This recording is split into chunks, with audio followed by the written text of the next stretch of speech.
Hey everyone, I sincerely appreciate your support. If you enjoy my audiobooks, I would be truly grateful if you could subscribe to the channel. And if you'd like to support even further, you're welcome to become a Patreon member, where you can access audiobooks of novels as long as they are freely available on the internet. Your kindness and support mean so much. Thank you. Just past noon, Niji burst through the front door, shouting upstairs with childish excitement. "Jason! Bring out my hanging ring. Today's the new year, ha ha ha." "What?" Jason blinked, shirtless and sweaty as he practiced driving stakes in the upstairs training room. He froze mid-strike, confused. "New year? Fireworks?" Still, without questioning, Jason tossed down the wooden stake and jogged toward the basement warehouse. A sudden whoosh, and Barry materialized next to Niji. "What's got you so happy?" Barry asked, grinning. His body was half-faded, vibrating with Speed Force energy. Ever since Barry had gotten stuck in this timeline, he had been staying at Niji's house, invisible to everyone but Niji. Jason didn't even know he had a world-class speedster bunking under the same roof. Niji smirked, puffing out his chest. Small win today. The shares he had quietly bought in LexCorp had skyrocketed overnight. When Lex Luthor was released from prison, he immediately set the corporate world ablaze, cleaning house inside LexCorp, holding a flawless press conference, and winning massive Pentagon contracts for weapons development. Without any assassination attempts this time, the event had been a PR triumph. Oil, arms, dollars, the holy trinity of American power, wrapped around LexCorp like a crown. Niji chuckled inwardly, wondering if he should provoke Superman into rattling Luthor's cage again. Lex was a money-printing machine for investors, practically a humanoid stock market regulator. Sure, Luthor admired Superman secretly. He had even once offered Clark Kent a corporate job, which had made Lois Lane cry for 3 days straight. But when Clark chose journalism instead, Lex's admiration twisted into something darker. If Lex ever found out who Superman really was, well, the entire Daily Planet would probably be turned into rubble. "Anyway," Niji said, reaching into his pocket. "Merry Christmas. Got you something." He pulled out a glossy, restored photo, old but vivid. A young boy sat cradled in his mother's arms, both smiling with a purity that struck the heart. Barry froze. Niji had hacked into Central City's evidence center with Nigma's help, recovering footage and forensic records of Barry's mother's murder. This photo had been bloodstained, nearly destroyed. It took Nigma 3 painstaking hours to restore it. Even Barry himself had never seen this memory before. After his mother's death, he'd been shuffled into an orphanage, all keepsakes stripped away. Barry trembled, his fingers tracing the image. His throat tightened. "Thank you," he whispered hoarsely, blinking back tears. Niji simply clapped him on the shoulder. No words needed. He knew, losing a parent was a wound that never really closed. Even Batman, that fortress of willpower, had cried when he saw Thomas Wayne's letter from Flashpoint. Compared to that, Niji's simple gesture was small, but maybe it was enough. Meanwhile, Jason stomped upstairs holding something huge and metallic, shaped suspiciously like a gasoline barrel. "You really want to use this thing?" Jason asked skeptically. Barry, perhaps too emotional to be seen, zipped away in a blur, leaving only the faint smell of burnt ozone behind. "Of course." Niji beamed. "Put it outside. I'll grab the igniter." Jason shook his head, muttering about how living here was shortening his life expectancy, and hauled the dangerous-looking firework outside. The truth was, this wasn't any regular firework. It was an old prop made by a pyrotechnician who once tried to sabotage a film set out of spite, killing 9 and injuring 21. It had been seized as evidence, then forgotten in the Arkham Police Department's dusty storage, until Niji rescued it. The thing was technically a war crime. "Put on your helmet and enjoy the show," Niji shouted, emerging with a motorcycle helmet in one hand and a double-barreled shotgun in the other. Jason caught the helmet midair. "You're insane," he muttered, strapping it on and bolting back inside the house. Whoosh whoosh whoosh. The gasoline barrel firework ignited, sounding like a barrage of Katyusha rockets. A thunderous salvo of explosions ripped into the sky, colorful, violent, glorious. Residents all across Arkham District rushed outside, staring up in awe at the chaos of fire and smoke ripping through the sky. Like the roar of artillery in a war zone. Deadshot, wearing denim overalls and carrying a saw, looked up from his makeshift shooting range built from scrap wood and iron sheets. "What the hell now?" he muttered, watching the sky flash. Beside him, little Zoe, her teddy bear clutched tight, noise-canceling headphones on her head, giggled and pointed at the booming lights. Lawton smiled faintly. Let the world burn if it wanted, he would always protect his daughter. Nothing else mattered. The explosions even reached the newly opened Arkham supermarket, where customers stood frozen in the checkout lines, their heads craned upward. In most parts of Gotham, the sound of fireworks would have triggered immediate riots, looting, and chaos, the infamous broken window effect. But not here. Not at Arkham Supermarket. The staff wore bright red bulletproof vests and carried pistols openly at their hips. Shotguns leaned against cash registers. Red emergency buttons waited under the counters, primed to summon patrol cars from Arkham PD at the push of a finger. The citizens of Arkham understood, better than anyone, this place was untouchable. Sacred. Mess with the supermarket, and you'd have the entire police force, plus their extended families, hunting you to the ends of the earth. No one even thought of stealing. Better to behave and enjoy the half-off Christmas turkeys. Across town, even the gangs had learned fear. Several of the more arrogant groups had been wiped out in a single night by masked gunmen. Entire buildings had been turned into morgues. Arkham's crematorium tried to keep up but collapsed under the volume. The old incinerators literally exploded from overuse. The city had to hire new staff overnight. Gotham's unemployment rate dipped slightly, courtesy of Arkham's fireworks. In Gotham's intricate web of old blood and silent power, the Kane family and the Wayne family stood among the four great houses, bound not just by status, but by marriage. A decade ago, Kane's supply empire and Wayne's industrial might were Gotham's twin jewels. Times changed. Environmental crackdowns closed Wayne's old steel mills, but they adapted, transforming into a modern corporate giant. The Kanes weren't as lucky.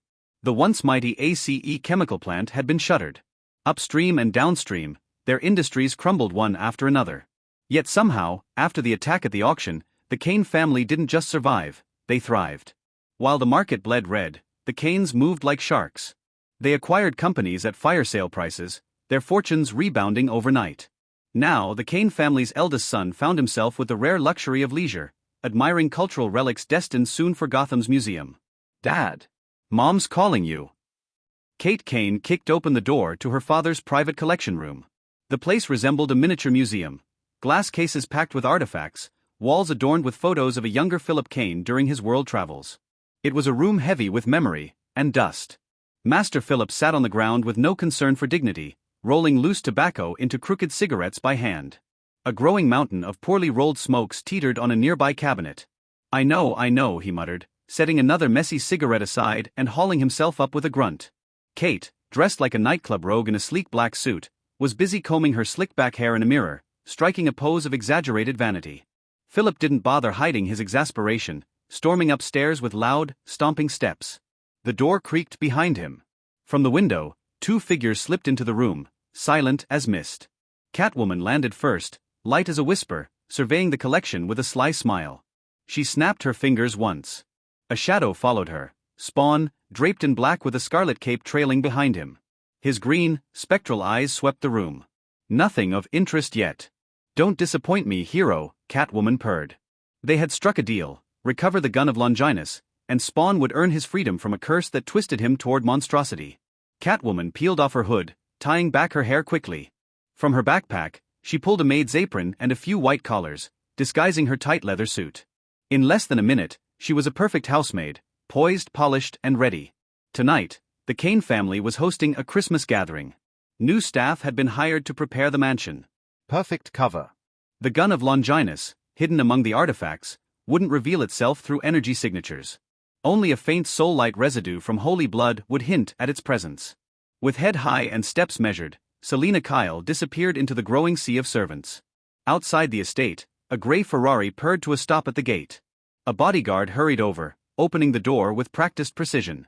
Bruce Wayne stepped out, impeccably dressed, holding a bottle of vintage wine.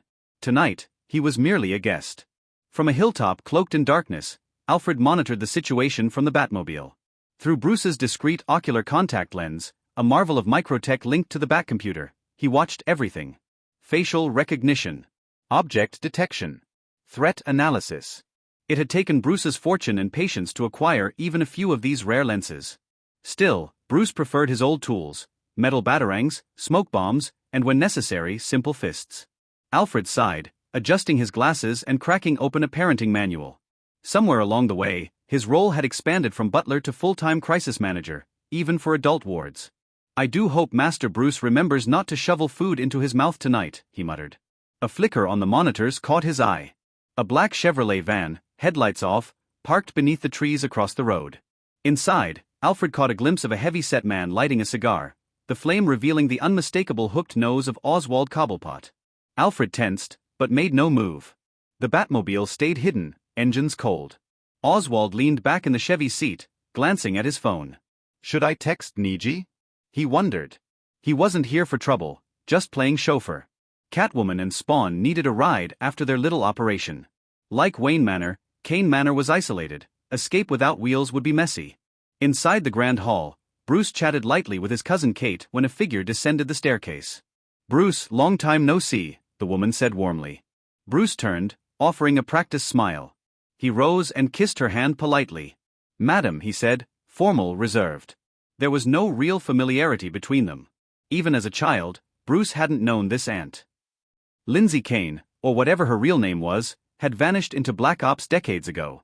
CIA agent? Secret Service manager? No verifiable files. No Pentagon records. A ghost with a beautiful, ageless face. Compared to her, Philip Kane, who now lumbered downstairs, looked every bit the aging relic. Rumors said Lindsay was older than Philip. Watching them together was like seeing the archetype of old money, the eternal young wife and the graying husband. "Bruce, are you doing well?" Philip asked, voice heavy with genuine concern. Bruce nodded. "I'm fine, uncle." "Good. Good." Philip smiled. Mrs. Kane stepped forward briskly, her hostess instincts sharp. "Catching up can wait. Dinner must be prepared. Bruce, do you like cake?" "If it's caramel, I'd gladly accept a slice," Bruce replied easily. "And if the wine cellar's dry, I brought something to share." His smile was charming, almost too charming. Because tonight, behind the laughter, good food, and old money, something dangerous was moving inside Kane Manor.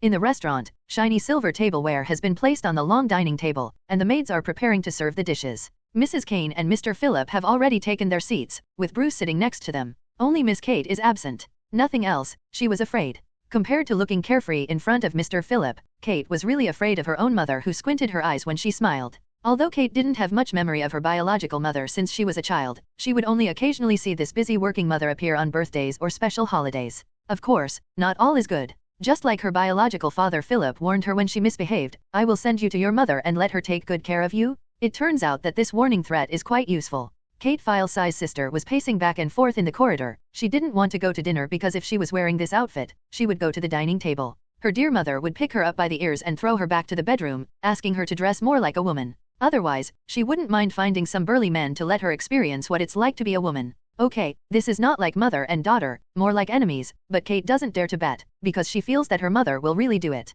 So annoying, so annoying. Miss Kate File-Size, stomping her feet helplessly and angry. Why is she a woman? If she is a man, is it wrong to like beautiful girls? "Miss Kate, it's time to go to dinner. Madam has asked you twice to let you go." A maid came over and said. "Got it," Kate said angrily, raising her hand to loosen the hair that was fixed with hair wax, untying the tie around her neck and throwing it away. At least it looked normal. Selina was carrying an empty dinner plate and a bottle of table wine, and was searching several key rooms. Although it was confirmed that the gun of Long Enu's was stored in Kane's house, where was it? Although Selina does not have soul vision like Spawn, she also knows clearly that this kind of collection cannot be placed in the bedroom, according to what is written in the information. Philip Kane acquired a whole batch of cultural relics, all of which were found from a secret base of the Nazi forces. The Spear of Long Enu's is just one of the collections. While Selina was thinking, a maid hurriedly came over. Seeing that she was still here, she quickly urged, "Why are you still here? Come on, the dinner has already started." Only then did Selina come back to her senses and walked towards the restaurant with the dinner plate in hand.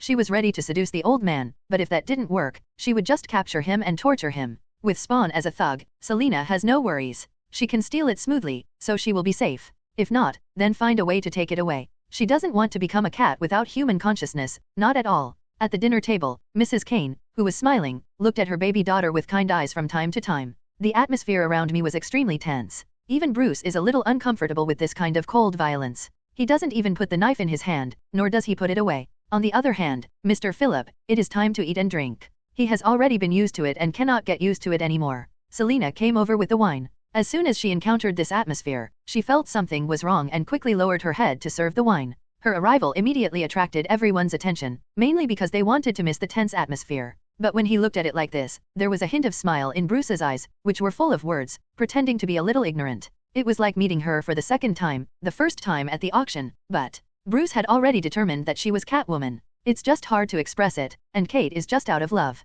If it were another time, another place, she had already gone over to ask for her name and signature, and signed it on her chest, where she could be thought of. Ahem. Mrs. Kane coughed lightly. Miss Kate, who was a little distracted, immediately recovered, held the knife to the food on the plate, and continued her work of dismembering the body. Selina left here quickly. Just after she walked out of the restaurant, there was a sudden quarrel outside. At the same time, some sirens sounded. Selina's expression changed, and she didn't even have to think about it. Spawn must have touched some switch, triggering the alarm. There are many collections here and the security facilities are tight. Spawn is extremely powerful in other aspects, but he is sneaking in and familiar with alarm measures and infrared detection. He is definitely a beginner and knows nothing. What's going on? Master Philip came out quickly, with a majestic look on his face, standing at the door and shouting. Master, someone broke into the underground warehouse, said a bodyguard who hurried over. What's the situation? How many people are there to investigate? Mrs. Kane also came out, but she knew better than Philip how to handle it. Is he a thief who steals the goods, or does he have another agenda?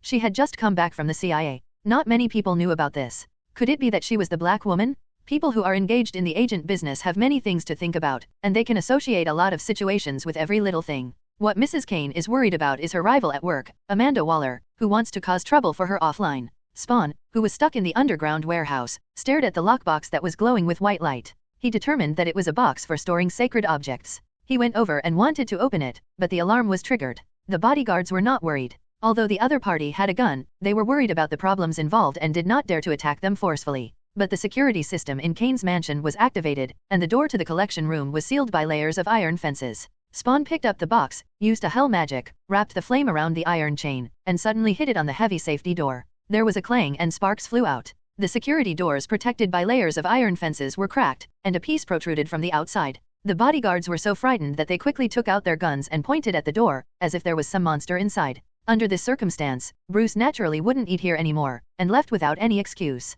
At the same time, the Batmobile's lights also turned on, its engine roared, its tires rotated, and it flew directly out of the darkness of the tree shade. This sudden change scared Oswald, who was parked next to him, to jump up and hit his head on the roof of the car. Only then did he look at the noisy Kane Manor as if he had woken up from a dream. He quickly grabbed his cell phone and called Niggy. Although he knew that Spawn was not a simple person, in this case, Oswald was more willing to believe Niggy. In the ventilation duct, Catwoman used her slender thighs to push open the blocking iron fence and jumped out of the narrow duct. Spawn clutched the chain and almost punched Catwoman, but fortunately he stopped the move in time and did not punch out. Why are you here? Spawn asked. If I don't come, how will you escape? There is a special operations team waiting for you outside. Catwoman said angrily. There is indeed a special operations team outside, and they are agents of the CIA. In other words, they are also the former colleagues of Spawn Al Simmons, agents who specialize in doing dirty work. If they met, maybe they would know each other. At least Simmons would know their faces, but they might not know a face that has been ulcerated. Did you find anything?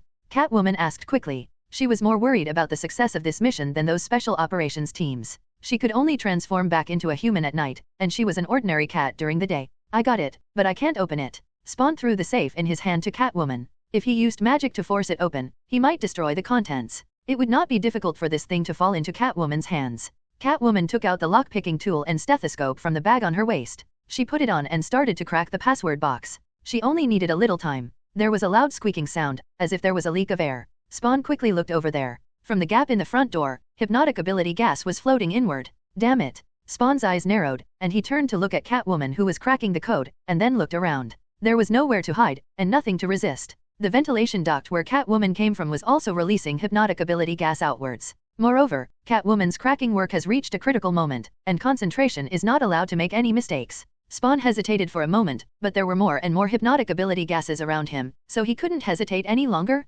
Spawn walked up to Catwoman, reached out and grabbed her shoulders. His green eyes seemed to be on fire. In an instant, the green flames surrounded the two of them and the ground, drawing a neat circle. This is the ability that Spawn least wants to use. In addition to consuming energy, the key is that it has huge side effects. Even though the internal organs in his body were useless and he didn't feel anything even if his heart was dug out, the severe nausea and dizziness were enough to make him suffer for a long time. But now, they don't care about that much. With the energy output of Spawn, their bodies and the ground all turned into molecular states and moved to other places instantly. On the roof of Kane's mansion, a circular concrete floor suddenly appeared. It hit it and the tiles fell down. Spawn spat it out, although there was nothing. He knelt on the ground, resisting the heavy burden and discomfort. Catwoman moved her fingers and there was a click, and the lockbox was opened. She quickly lifted the box. Before the smile on Catwoman's face spread, she saw a playing card with Joker's smiling face inside. There is also a golden goblet, and a bundle of dynamite. Hip haha, surprise Christmas. Joker's wild, shrill laughter sounded from the tape recorder above the bomb, and the explosives were set off. There was a loud explosion, and an explosion trace of flames shot into the sky, causing everyone in the Kane family to look over. Catwoman knelt on the ground in a daze. Batman raised his hand and flicked his cape. If he hadn't kicked the explosive away with his kick just now, Catwoman would have turned into pieces of beautiful flesh. Spawn looked up at Batman. Familiar people, unfamiliar scenes, the two looked at each other again. Batman exhaled and faced the explosion. Although he blocked it with his cloak, it still made his chest feel a little tight and painful. And the seaside is far away from here. Joker hummed, threw a Joker doll to the ground, then looked at the magic runes painted all around, shook his hand tiredly, and placed the gun of Longinus wrapped in cloth on the ground.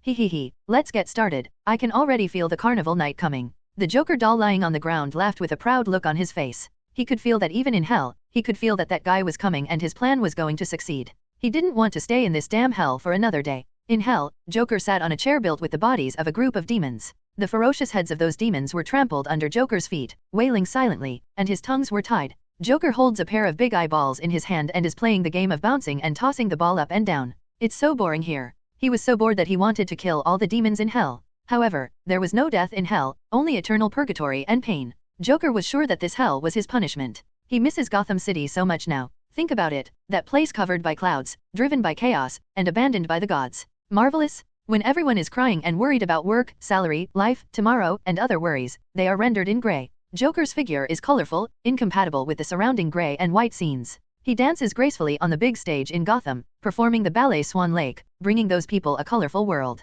Why be so serious? Why not have a laugh and laugh at this shitty world together? But Joker is now searching for a word uglier than shit to describe what hell is like. Look at what's here. Bad guys, bad guys, bad guys, bad guys full of evil, like a sticky swamp, exuding a disgusting smell. Those demon kings of hell who look majestic and powerful, in Joker's eyes, are like hippos that use their tails to spirally poop, throwing their poop everywhere, and looking very proud of it. This is not the life Joker wants. He needs special treatment. He wanted to see those good people, and then watch them collapse, gnashing their teeth and trying to kill him. He needs it so much. This feeling is stronger than drugs. It is so strong that Joker feels like his brain is itching. He wants to pick it out and rub it carefully, or hold it in his hand and shoot it. Just when Joker was about to pull open his waistband and take a look at his fire-breathing thing, a light blue demon with a slender body and 3 big horns walked over with his hands behind his back. Joker, you seem to dislike this place very much. The triangle demon said angrily, the claws on his hands clenched fiercely, and the fingertips made the sound of gold and stone hitting each other. He looked at Joker jealously, but what he said was also nonsense. No demon will think that hell is a good place. If they can go to this world, they are absolutely crazy. Is this the poor guy again? When I see you, it's like seeing my mother who has been dead for many years. I should bury you again. Joker nodded seriously, stood up, and crushed a demon's head. In hell, the sins of sinners will turn into the power of hell, and Joker's madness is unique. As a result, Malbolgia felt happy. In order to attack heaven, he needed such a strong general. Joker's status in hell was rising rapidly, but he was not happy at all. Dancing in a cesspool, yuck. Joker spit it out directly, but unfortunately nothing came out. Only a mouthful of flames filled with the breath of hell fell down. Damn it, why are you a high-level demon? The triangle demon is like a resentful woman, biting her handkerchief, yelling aggrievedly that Joker was a mistress, and seduced the heart of the great hell demon King Malbolgia. Trouble. Joker raised his hand, with flames brewing in his hand, and hit the triangle demon with a flick of his hand. The instant explosion blew the triangle demon flying to the horizon. Come on, don't let me wait in vain, my Christmas gift, come quickly, I really miss you. Joker's excited soul was shaking. He could feel that the mark of hell he had left was approaching. All he had to do was pick up the Spear of Destiny, the Spear of Longinus. It can pierce the thin layer of defense between this world and hell, allowing him to get out of here. What bullshit powers, what bullshit hell demons, these things are not as important as a hot dog with double yellow mustard in Joker's eyes. It would be better if there were some pickles. On 2nd Avenue, a police car with music playing was driving towards the suburbs. The driver of the car was Meow Mew. He was stuffing a double ham sandwich into his mouth. Logically, he should have a good rest at home on Christmas Eve, but the news given to him by Oswald, the little penguin, was too exciting. Batman vs Spawn, how could he miss this live broadcast? He even prepared a camera, intending to take some live footage and decorate his blog space. The co-pilot was Deadshot, who was holding a Mosin Nagant rifle. His face looked very ugly. He was supposed to spend Christmas with his daughter today, but he ended up working overtime to protect his boss. Well, the resentment of overtime workers is still very strong, and Laodin has decided that if anyone dares to show off his face tonight, he plans to put melon seeds in their heads and open a skylight to see the world. In the back row was Riddler Nigma, who was following him. He just wanted to see the legendary Spawn. He had already studied Batman and had no other ideas. After all, he is so busy now that he has no time to study those weird riddles. Although there were only 3 people in the car, there were not only 3 people. The Flash Barry also followed. Logically speaking, in order to prevent the timeline from being changed, Barry rarely showed his face. But this time, for the first time, he was willing to go watch the fun with Niggy. Niggy felt that it was probably because of that photo, and Barry wanted to reciprocate the favor. Of course, Jason didn't come over, but leaving him alone at home made Niggy feel that something was not right, and he was afraid that something would happen to him. So he sent him to Jerry's house, even though on Christmas Day, that guy Jerry probably went on a date. Facts have proved that Niggy was not wrong at all. Jason was holding his school bag, sitting on the sofa, watching the talk show on the TV station. Jerry's relatively spacious apartment was now crowded with women wearing heavy makeup and thin clothes. To be honest, the heating in this room is not very warm. Jason held 2 popcorns and blocked his nose. The smell of the perfume was too strong, but Jerry, who was tall and strong, was happily having a party in the apartment, even though he was nowhere to be seen. In the bedroom next door, which was not soundproof, there were constant sounds of rough breathing and the creaking of broken bed legs. And there were intermittent compliments. "Oi, oh, Buffalo boy, you are so strong." "Ah." The woman's wild cry broke through the wooden door. Jason looked at the popcorn bag in his arms, poured the popcorn out, put the bag on his head, and continued watching TV. Don't listen, the BD chants sutras." Niggy turned the steering wheel and drove towards the suburban road when the tattoo-like hell mark on his hand suddenly lit up. The burning pain on the skin made Niggy scream, and the police car almost hit the road fence. Everyone else in the car was also shocked. "What's wrong?" Nigma asked quickly. He almost hit the car glass with his head just now, but now he was in shock. Niggy covered his wrist and clenched his fist hard, as if he was trying to drag the hell mark off his wrist. He didn't pay attention to this thing during this time, and he didn't expect it to happen here. However, when the hell mark lit up, Niggy clearly felt that there was something calling him on the Crimson Cape to the east, asking him to go over. "Damn, I'm afraid I'm in trouble." Niggy grasped his wrist and twisted it hard, trying to rub off the hot hell mark on it. Each hell brand will have a special ability, but when the hell brand holder dies, the host's soul will become the devil's eternal slave. Niggy didn't even think about how to remove this thing. The only ability on it was to let Niggy possess part of Joker's memory without being infected by Joker's madness. "What's going on?" Nigma reacted immediately. Where Niggy was covering his wrist, they had tried to use high-concentration holy water to wash the tattoo, but it couldn't come off. Niggy also joked that the worst-case scenario would be to chop off his hands. But a joke is a joke. Nigma knew clearly that when Niggy said with a serious face that he was in trouble, it must be a big trouble.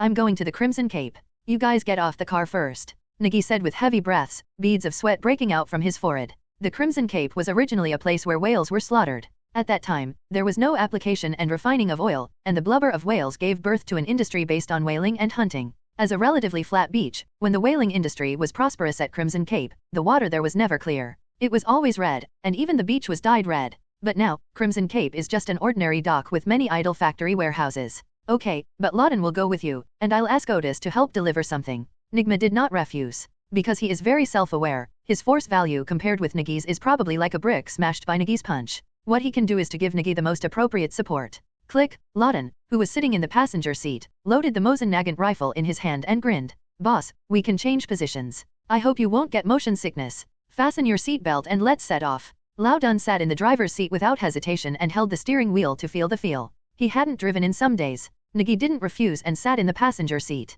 He couldn't drive at all in his current state. The mark of hell gave him the feeling like a red-hot iron burning his skin. I could still vaguely hear Joker's laughter in my mind. Damn it, this terrible situation made Niggy grit his teeth. The police car gradually moved away, and Nigma, who stayed where he was, quickly started to use his mobile phone to contact Otis, who was the housekeeper at Arkham Asylum. The things they prepared in advance will come in handy. In the Crimson Cape, a bonfire was burning on the gravel beach. The police car directly hit the railing and landed on the beach. The tires rotated and directly used the front hood to knock the bonfire away. Broken wood, with burning flames, scattered around, and the police car stopped with a clean tail flick. The car door opened, and Miyamo stumbled out of the car, clutching her wrists, and ran to a certain location with a clear goal. Laden also quickly opened the door and followed out. He put on the single-eyed laser sight and scanned the surroundings vigilantly. Under the heat induction, no matter there is a living person around, he can't escape his keen perspective, but there is no one around. Niggy ran to the beach, where there was a stranded broken ship, washed up by the waves, with a Joker doll wearing a purple suit hanging on the bow.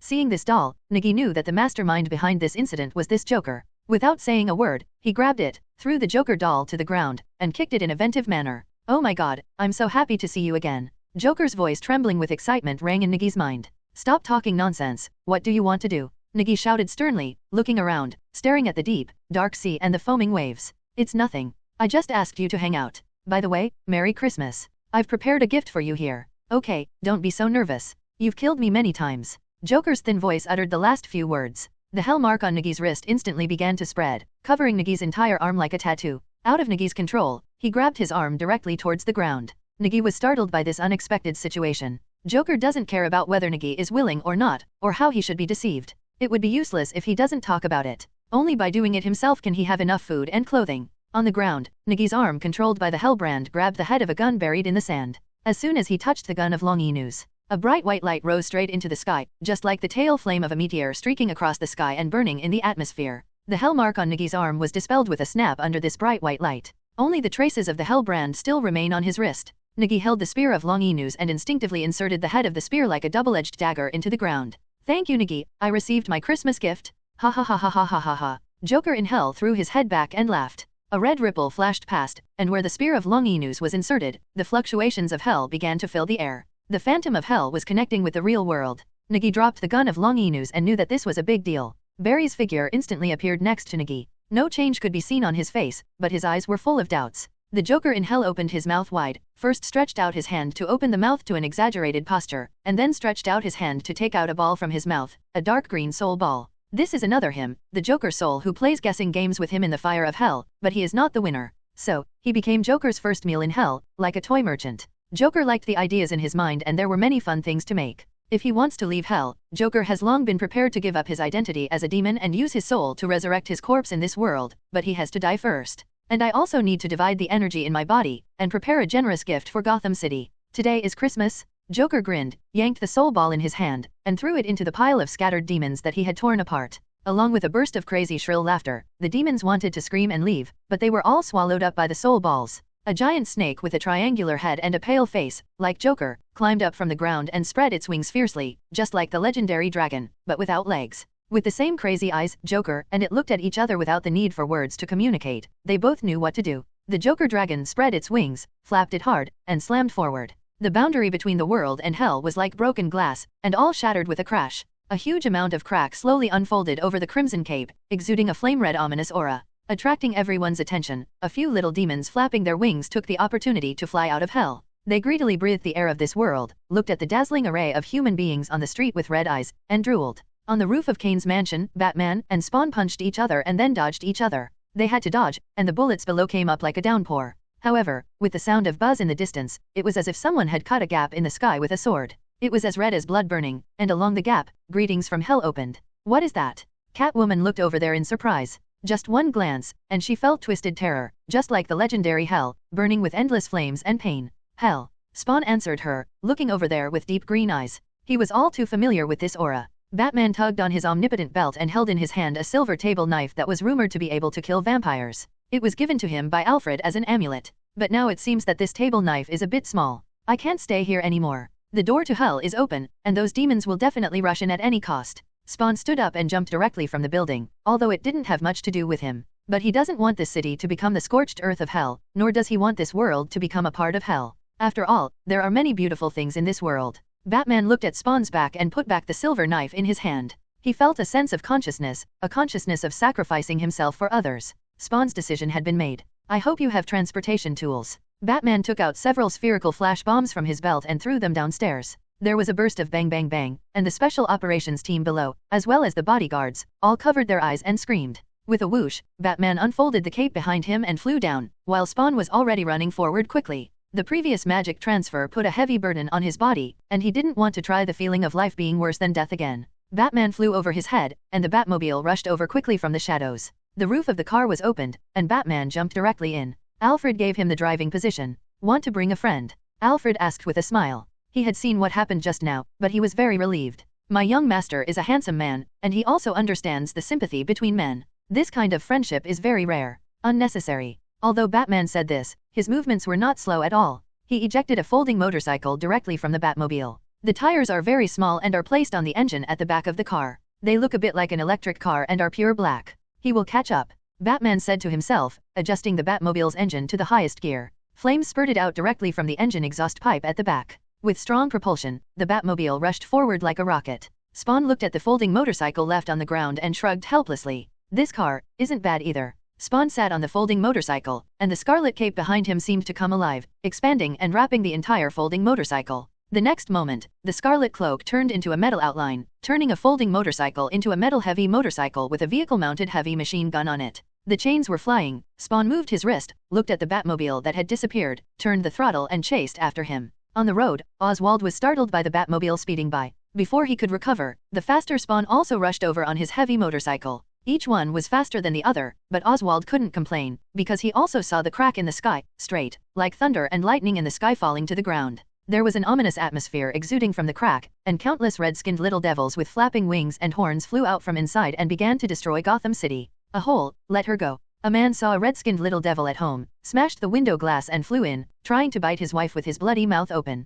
The man angrily picked up the magazine on the table and slapped it on the little devil. In hell, such little devils are just mosquitoes and flies. But in this world, they are still demons. But what the little devil didn't expect was that the man actually reached out to grab its hind legs and threw it heavily to the ground. The devil hit ability with such force that the little devil became angry. It wanted to tear this man into pieces, dig out his heart and eat it. When he thought of this thought, the little devil's saliva couldn't stop flowing. God knows what it's like in hell. They live worse lives than African refugees. But the little devil underestimated one thing. This place is called Gotham, not hell, but better than hell. The woman who was heard by it in the first place saw her man fighting with the devil. She picked up the kitchen knife and slashed at the little devil, BG it several times. The little devil was cut into several sections. The devil's strong vitality almost did not include death as an option. Even if their hands and feet were cut off, they were still alive. The broken limbs danced on the ground, causing the woman to scream and even drop the kitchen knife in her hand. The man looked at this horrifying scene and was confused, but he instinctively grabbed the demon's head, ran towards the kitchen, and opened the running oven.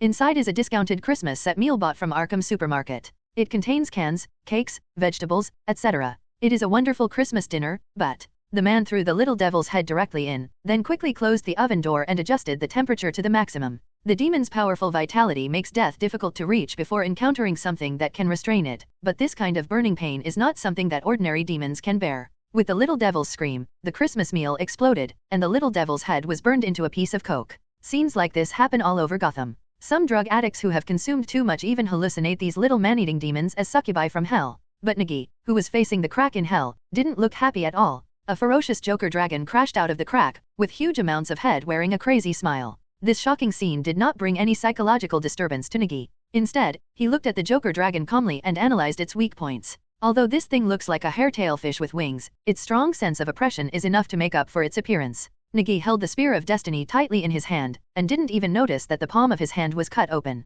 The hot hell mark on his wrist began to change, turning into a golden snake pattern connected end to end. How is this going? Joker in hell suddenly raised his hand, looked at the magic power that was constantly draining from his body, and scratched his head in surprise. But, this is not a problem. He doesn't care about it anyway. What he needs now is to wait. The door to hell opened, and the other two couldn't sit still. Hell Demon King Malbolgia felt the breath of the world, and flapped his wings and flew over. On the other side, a huge humanoid demon was running madly towards this side. He looked like a skinned giant. The son of Satan, the first fallen devil, and the prince of hell, Mammon. On the gravel beach of the Crimson Cape, in front of the Hell Crack, Nagi faced the horror of hell head-on. Deadshot, who was behind him, was about to pull out the big bolt in his hand and smoke was coming out. The Mosin-Nagant that he had precisely modified was still the same as the Soviet-made Type 30 Mosin-Nagant rifle except in appearance. The barrel rifling inside, including the shooting aspect, all use additional accessories, and the bullets fired are armor-piercing rifle bullets. Many little demons who had just flown out of the gap in hell were directly shot through the eye sockets by flying bullets, their heads were smashed, and they fell from the sky like pigeons with their heads blown off. There is no law and concept of death in hell, but it does not mean that there is no balance between heaven and hell in this world. Once they leave the confines of hell, they will have the life they dream of and will also face the threat of death, although they may fall into hell again and face the burning punishment of the fire of judgment. The taste is really great. The giant Joker dragon flew out from the gap in hell, flapped its wings, sniffed hard, and rolled its eyes upwards, with an addictive expression like a drug addict taking powder. Then I'll give you some more? Welcome. Nagi took out a grenade with a special shape, tensed the muscles in his arms, took 2 steps to run, and directly smashed the grenade onto the film-like wings of the Joker dragon. The rotating grenade flew through the air and landed on the wings of the Joker dragon. This behavior looked like throwing a bottle of mineral water on the freighter. However, there was an explosion, a corrosive flash of white light, and a sudden change in the look on the Joker dragon's face. All showed the power of this high-concentration holy water mine, which blew the right wing of the Joker dragon to pieces. The wings held up by the devil's skin were corroded by the holy water and lost their ability to fly. The Joker Dragon fell on the beach, and its huge hind body was stuck in the gap. This was the opportunity for Nagi to find it. At the same time, a red lightning rushed to the Joker Dragon in an instant, and wrapped around the Joker Dragon more than 10 times like a chain. Flashberry launched thousands of attacks on the Joker Dragon in an instant. His rapidly shaking hand knife cut bottomless wounds on the Joker Dragon's body. This kind of molecular level vibration can allow the Flash to penetrate any object. This is also his fighting method, which is to use speed. The sheer speed, even a slight touch, will cause huge amounts of damage. A series of green blood spurts burst out from the Joker Dragon, spurting out along the wounds. Like a huge amount of green caterpillar, its body was pierced by a blade. The Joker Dragon rolled over in pain, followed by flames gathering in its mouth and spraying around. The Flash took Nagi out in an instant, dodging the oncoming flames. The flames with the smell of sulfur swept across the gravel beach with extremely strong temperature. The finely crushed sand melted into red magma under the scorching high temperature, just like molten glass. Damn it, how do you deal with this? Nagi stood on the side of the road, looking at the fire-breathing Joker Dragon. He reached out and took off his jacket, threw it on the ground, and then rolled up his sleeves. Only then did he notice the Spear of Destiny in his hand. The silver-white spear tip looked extremely beautiful under the light of the fire, like a double-edged dagger, which fit perfectly in the hand. Nagi held the Spear of Destiny in his hand and inserted it into the holster at his waist. Barry, go find someone for me. Target Robinson Park. Where is the Zatara Circus? Find Condenstein or Zedna. We need a magician. Nagi immediately shouted, this Joker Dragon is not difficult to deal with. To be honest, it is just a bit bigger and more terrifying. Just looking at the way the Flash fights, it can be solved, but the hell behind him will be difficult to deal with. You have to find a way to block or seal the cracks. This is not something that can be blocked with bricks or cement. The densely packed little devils flying out of it like a flock of birds are really not a good sign. The Flash immediately left the battlefield after hearing Nagi's instructions and ran towards Gotham City. What Nagi said was correct, they really needed the magician's help. However, Barry wanted to see Zatanna more than Condenston. That guy, he was kind of a hero, but he was terrible. Barry, who comes from 10 years later, doesn't have much affection for Condenstein. If he hadn't contributed to every crisis and appeared frequently in the Justice sequence, Barry would have suspected that he was a villain. After the Flash left, the situation on the beach changed. Nagi looked at the huge and bloated Joker Dragon and felt a little helpless, although his boxing and kicking skills were indeed good. But, the size difference is too big, unless you give him a divine light stick, transform directly into Ultraman, and perform a show of tearing apart a big snake with your hands. Boss, are you okay? The smoky Deadshot ran over carrying his modified Mosin Nagant. When the Joker Dragon breathed fire just now, Lawton even thought of what to shout at Nagi's funeral. As a result, the seedlings facing the flames were instantly sent behind by a red light, while Laudon, who was the first to turn around and run away, became the last one and was almost burned to his buttocks by the fire. At this moment, there was only one thing that could be said in Laudon's mind. He was determined to follow this boss. This was such a tough fate. It's okay, just use this to blind its eyes. Nagi threw the M500 revolver at his waist to Laudon, and also threw him a quick bullet changer. The bullet on it was made of glass, and there was liquid sloshing in it. Laudon took the revolver, poured out the bullets from the bullet chamber like a flowing stream, and replaced the bullets. He moved so quickly that Nagi didn't even see it clearly, and he had already pulled the hammer and was ready to shoot. Originally, Laudon wanted to say that there was a little difficulty and the bullets could not break through the defense, but when he saw the eyes of the Joker Dragon that were bigger than his upper body, he directly pulled the trigger. 3 bullets in the left eye, 2 bullets in the right eye. After the bullets were fired, Laudon immediately squatted down, reached out to grab the bullets that had just fallen, quickly reloaded, and fired 5 more bullets into the right eye. Nagi only heard the familiar sound of gunshots ringing out continuously. In the past, it was him who fired the gun, and he didn't feel anything. Why did he feel that the power of the gun became stronger when it was in Laudon's hands? The giant Joker Dragon raised its head and shouted. The flames from its mouth spurted out again. Miyamu dragged Laodin and jumped directly from the road, regardless of the heat waves rolling on the beach below. Just after they jumped down, the warehouse behind them was directly reduced to ashes and ruins under the flames, and the suffocating thick smoke swept around them along with the heat wave. Among the ruins and broken bricks, huge amounts of black tires ran directly over the fire scene and rushed over without fear.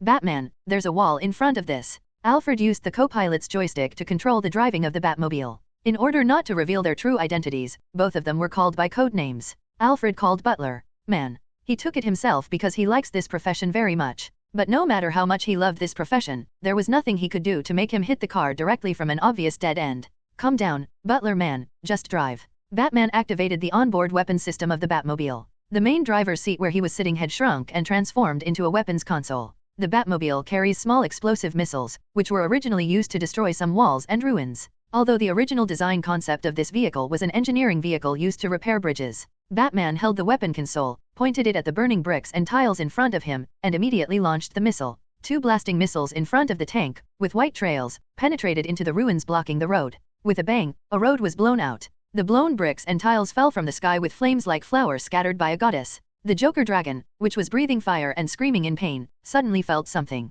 It was the laughter of the Joker in hell. An old friend is here? In the soul of Joker's dragon, Joker's obsession with Batman also emerged, that poor and helpless child wrapped in darkness, fear, and a steely will. Make him cry, that must be fun. Take down the monster's armor and see the innocent little boy crying bitterly after everything was destroyed. That's great. Joker has 10,000 ways to torture Batman in his mind. Only those who have a bottom line are good. Let the saint degenerate into a shameless show, and let the saint be stained with dirt and fall into hell. This is what he wants. Let those good people who think the world can be saved destroy the world with their own hands. That would be beautiful. Letting mothers kill their beloved children, and letting those who sacrifice themselves for their ideals eventually trample on their so-called ideals, makes Joker intoxicated like a fine wine. Malbolgia may have read it right. Joker's madness fits perfectly with hell. If it weren't for the limited position of the Hell Demon King, Joker would probably be his immediate boss. The Bat Chariot rushed out of the ruins without slowing down at all, and rushed directly to the beach with a thud. A special loader gun popped out from the front of the tank, and Batman looked at the weird-looking Joker dragon.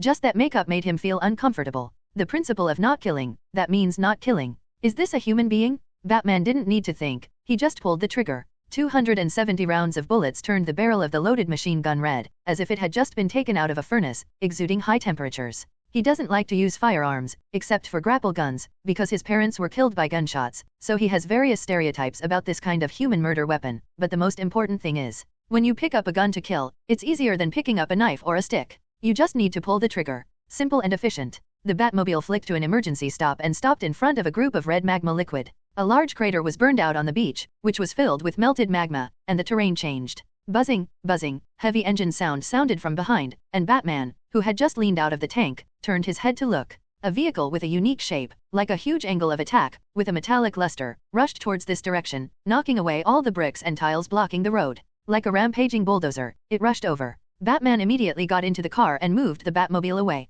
The strange-looking vehicle rushed straight towards the Joker dragon, but the speed became faster. Like a sharp claw, it pierced into the Joker dragon's body. The Joker dragon didn't react at all. Ever since the Batmobile appeared just now, the Joker dragon seemed to have paused and froze. Spawn didn't care so much. The protective metal layer around him instantly turned back into a scarlet cloak, and he raised his hand to make a big move. Destroy plasma energy manipulation? The huge amounts of energy counters appear again, and the format calculator of 9999 is rapidly rotating to refresh. The energy gathered, and in an instant, a green light directly penetrated the Joker dragon's body and shot out from behind it. When Spawn stopped his hand, he did a backflip and jumped to the ground behind him. The huge consumption of energy made his steps a little shaky and he almost fell to the ground. However, it is much better than fainting directly after using it for the first time. You always have to adapt. It is nothing more than executing a few more sinners to replenish some of the energy of the undead power. Just when Spawn landed, the Joker dragon rushed forward, and with a bang, Joker huge amounts of body fell to the ground. Boss, why do I feel like he was kicked out?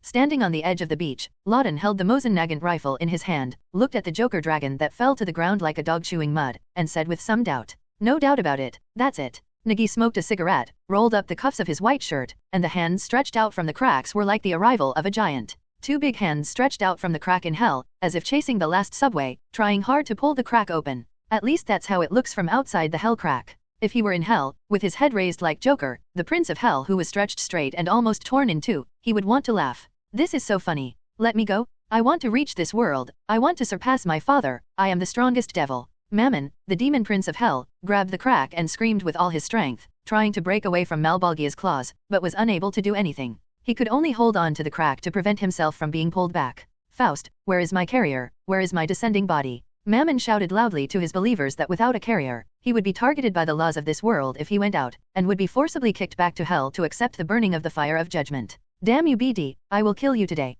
Malbolgia's face was full of ferocious color, and the strength in his hands became stronger and stronger. He broke all of Mammon's legs and tore him in half alive. Only he can have this ticket to the present world. As long as he tears this crack, Gotham can completely become a part of hell, the territory of hell in this world. This is the bridgehead for his counterattack on heaven. This is a crucial strategic place. He must not let this BD mess up his plan. No one can. Malbolgia opened his mouth and shouted. With a squeaking sound, Mammon's body was torn apart from the waist and divided into upper and lower sections, just like the most brutal punishment of being cut in half. The upper body and lower body were separated, and the pain of tearing apart his soul made Mammon scream, but he still took the opportunity to reach out. A Hell Demon King and a Hell Demon Prince fought and screamed in front of the cracks in hell, and the violent fluctuations of magic power almost killed all the demons around them again and again. Otherwise, just this breath of the real world would be enough to make these demons who have been punished in hell for countless years flock here crazily, even if it is just to breathe the breath of the air of the real world. They are also crazy enough to the death of their souls. On the beach outside the hell crack, Batman was looking at the transferred Spawn with a strange look. Spawn frowned. He didn't like this look, but when the Joker Dragon pounced on him, he could only use the teleportation ability and hurriedly chose to avoid it, but he accidentally activated another skill. Position conversion, short-range transfer ability. Just like the legendary vampire, he turned into a group of bats to avoid the attack, and accidentally landed next to Batman. This scene is embarrassing, but Spawn has no way to excuse it, because when he chose to change positions, what he thought of was a huge amount of bats flying down from the sky. It hurts. The Joker Dragon raised its head, with a signature smile on its damaged face, full of madness and chaos. Its gaze was instantly fixed on Batman. This time, the Joker Dragon did not breathe fire, but raised its head vigorously, and the wing behind it that was blown off began to shake. "Don't let him get up.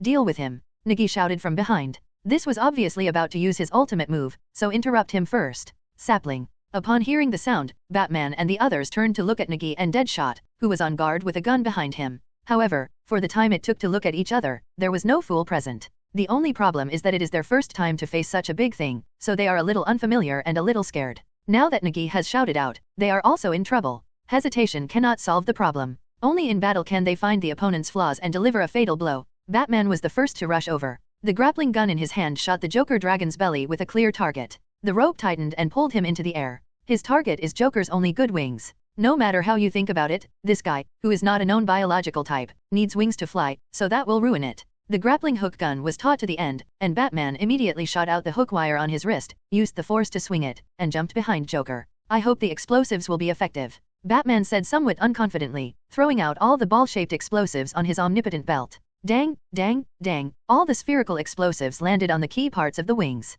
Batman was worried that the explosion would not be effective, so he threw the explosive spray in together, and then detonated. Boom! The instantaneous explosion impact stopped the Joker Dragon's flapping wings for a moment. Although there was no holy water mine, it had such a restraining effect. But the impact of the explosion, coupled with the flapping of the Joker Dragon's wings, also caused its body to flip sideways. Batman jumped up directly, and it worked, which made him very happy. In this case, he had a solution. The cape on his back unfolds, electrifies, and turns into glider-style wings. Batman is like a huge amount of bat, hovering in the sky, staring at the prey on the ground. Just when he looked up at the crack in hell, the scene in hell made him stunned for a moment. With a bang, a black shadow fell from the sky and punched the Joker Dragon in the abdomen. The scarlet cloak swayed behind him, and Spawn slowly raised his head. He has never been willing to fall behind others. No matter before or now, he does not need an ordinary person to stand in front of him and risk his life. These two are quite reliable. Nagi nodded with a cigarette in his hand as he watched Batman and Spawn rushing out. "I think so." The person next to him also agreed.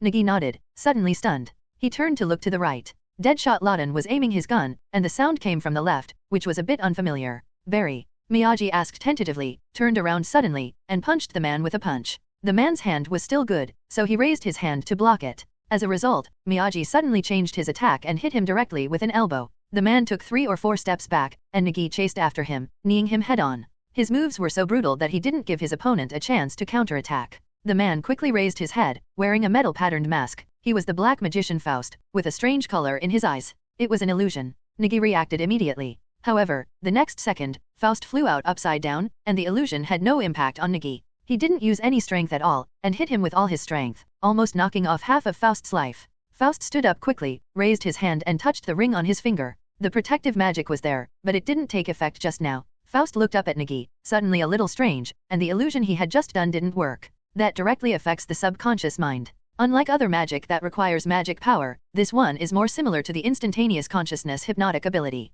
Without any explanation, Nagi raised his fist and hit him. He had the memory of Joker in his mind, so it was not affected much. Hypnotic ability was even more ineffective. In terms of resistance, seedlings can now resist physical hallucinogens such as fear gas, so there is nothing to be afraid of. Faust was beaten back by Nagi's fists. He originally wanted to use illusions to directly control Nagi and let the two guys with extraordinary skills get out of the way, but he was beaten. A whirlwind rose under Faust's feet. He stepped on the whirlwind and his speed immediately increased. Even the seedlings could not catch up with him. However, Deadshot had already noticed this, quietly turned the gun, and pulled the trigger at the critical moment. The bullet came out of the chamber, but it did not hit Faust. Instead, the bullet was bounced away by an invisible barrier. This made Faust even more curious about Nagi. His magic did not fail, so how did Nagi get through? Nagi stepped heavily on his feet and quickly kicked him over. Faust barely managed to get out of the way. He looked at the cracks in hell. His collaborator, Prince Mammon, seemed to be in trouble. Their deal hasn't been completed yet, and he hasn't gotten the set of hell magic yet, so how could he give up?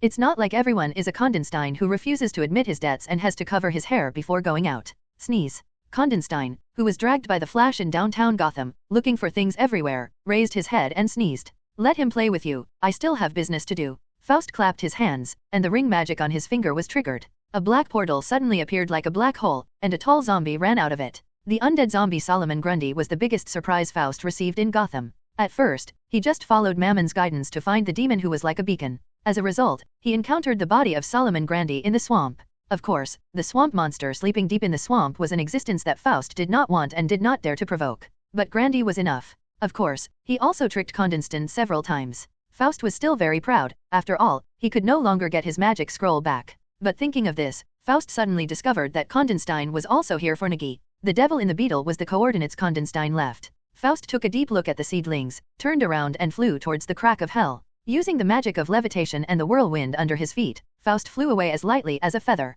Come back. Nagi jumped up and kicked Grundy in the face, trying to use his strength to catch Faust, but he was out of reach. Stop him. Nagi shouted to the side. Deadshot fired a platoon of firepower in an instant. He took out all the guns on his body, 2 wrist machine guns, and fired rapidly over there, with bullet casings falling continuously. Faust was not careless and directly propped up 3 energy shields to block the violent storm of bullets. Even so, the energy shield was still shaky and full of cracks. The guy's accuracy was too high. Even Faust, who didn't know much about firearms, was stunned by Deadshot's accuracy. Almost all of this series of bullets did not miss, but all hit the same place. Some bullets even landed on the same point continuously. Even the energy shield could not withstand such shots. Faust raised Nagi's status to a higher level in his heart. With such a strong man under his command, he really should not be underestimated. Meanwhile, Nagi was fighting against Grundy, who didn't know pain or what death was, and his fists fell heavily. Grundy chanted his song in his mouth and launched attacks again and again. He was a dead creature without consciousness and would only attack the living creatures around him at will.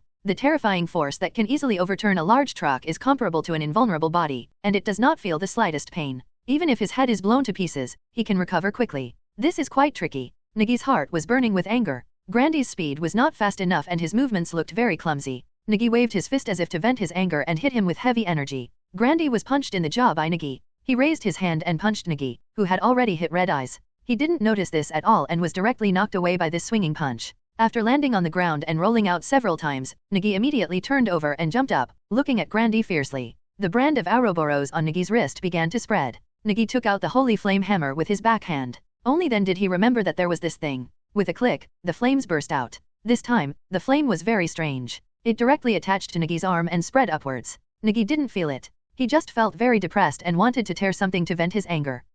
Nagi suddenly raised his head and shouted. The teeth in his mouth became sharp, and his body seemed to swell, with a thick layer of demon armor growing on his skin. The white shirt on his body was directly torn into strips of cloth. Miyamoto tilted his head, moved his body, clenched his fist hard, and the sharp claw tips were instantly wrapped with white flames. Wow, it seems there is more than one good news tonight. Praise Christmas. Joker in Hell clapped his hands happily. The magic power belonging to Hell in his body is declining rapidly, which is indeed good news for him. The less magic power, the less affected he will be after walking out of this crack. Hell is always the place where dead man stays. Without a body, he would not be able to survive in this world without knowing whether it is hot or cold. And the body is the one Faust prepared, a demon's body chosen in Gotham for Prince Mammon. Well, Joker felt that he had wronged himself a little. He was actually a good person and had nothing to do with the bad guys. Why did he want to find him and let him cut his throat and commit suicide? Thinking about it now, Joker can only clasp his hands behind his back, lower his head and smack his lips. The stereotype harms dead man. A place like Hell is really not where he should come.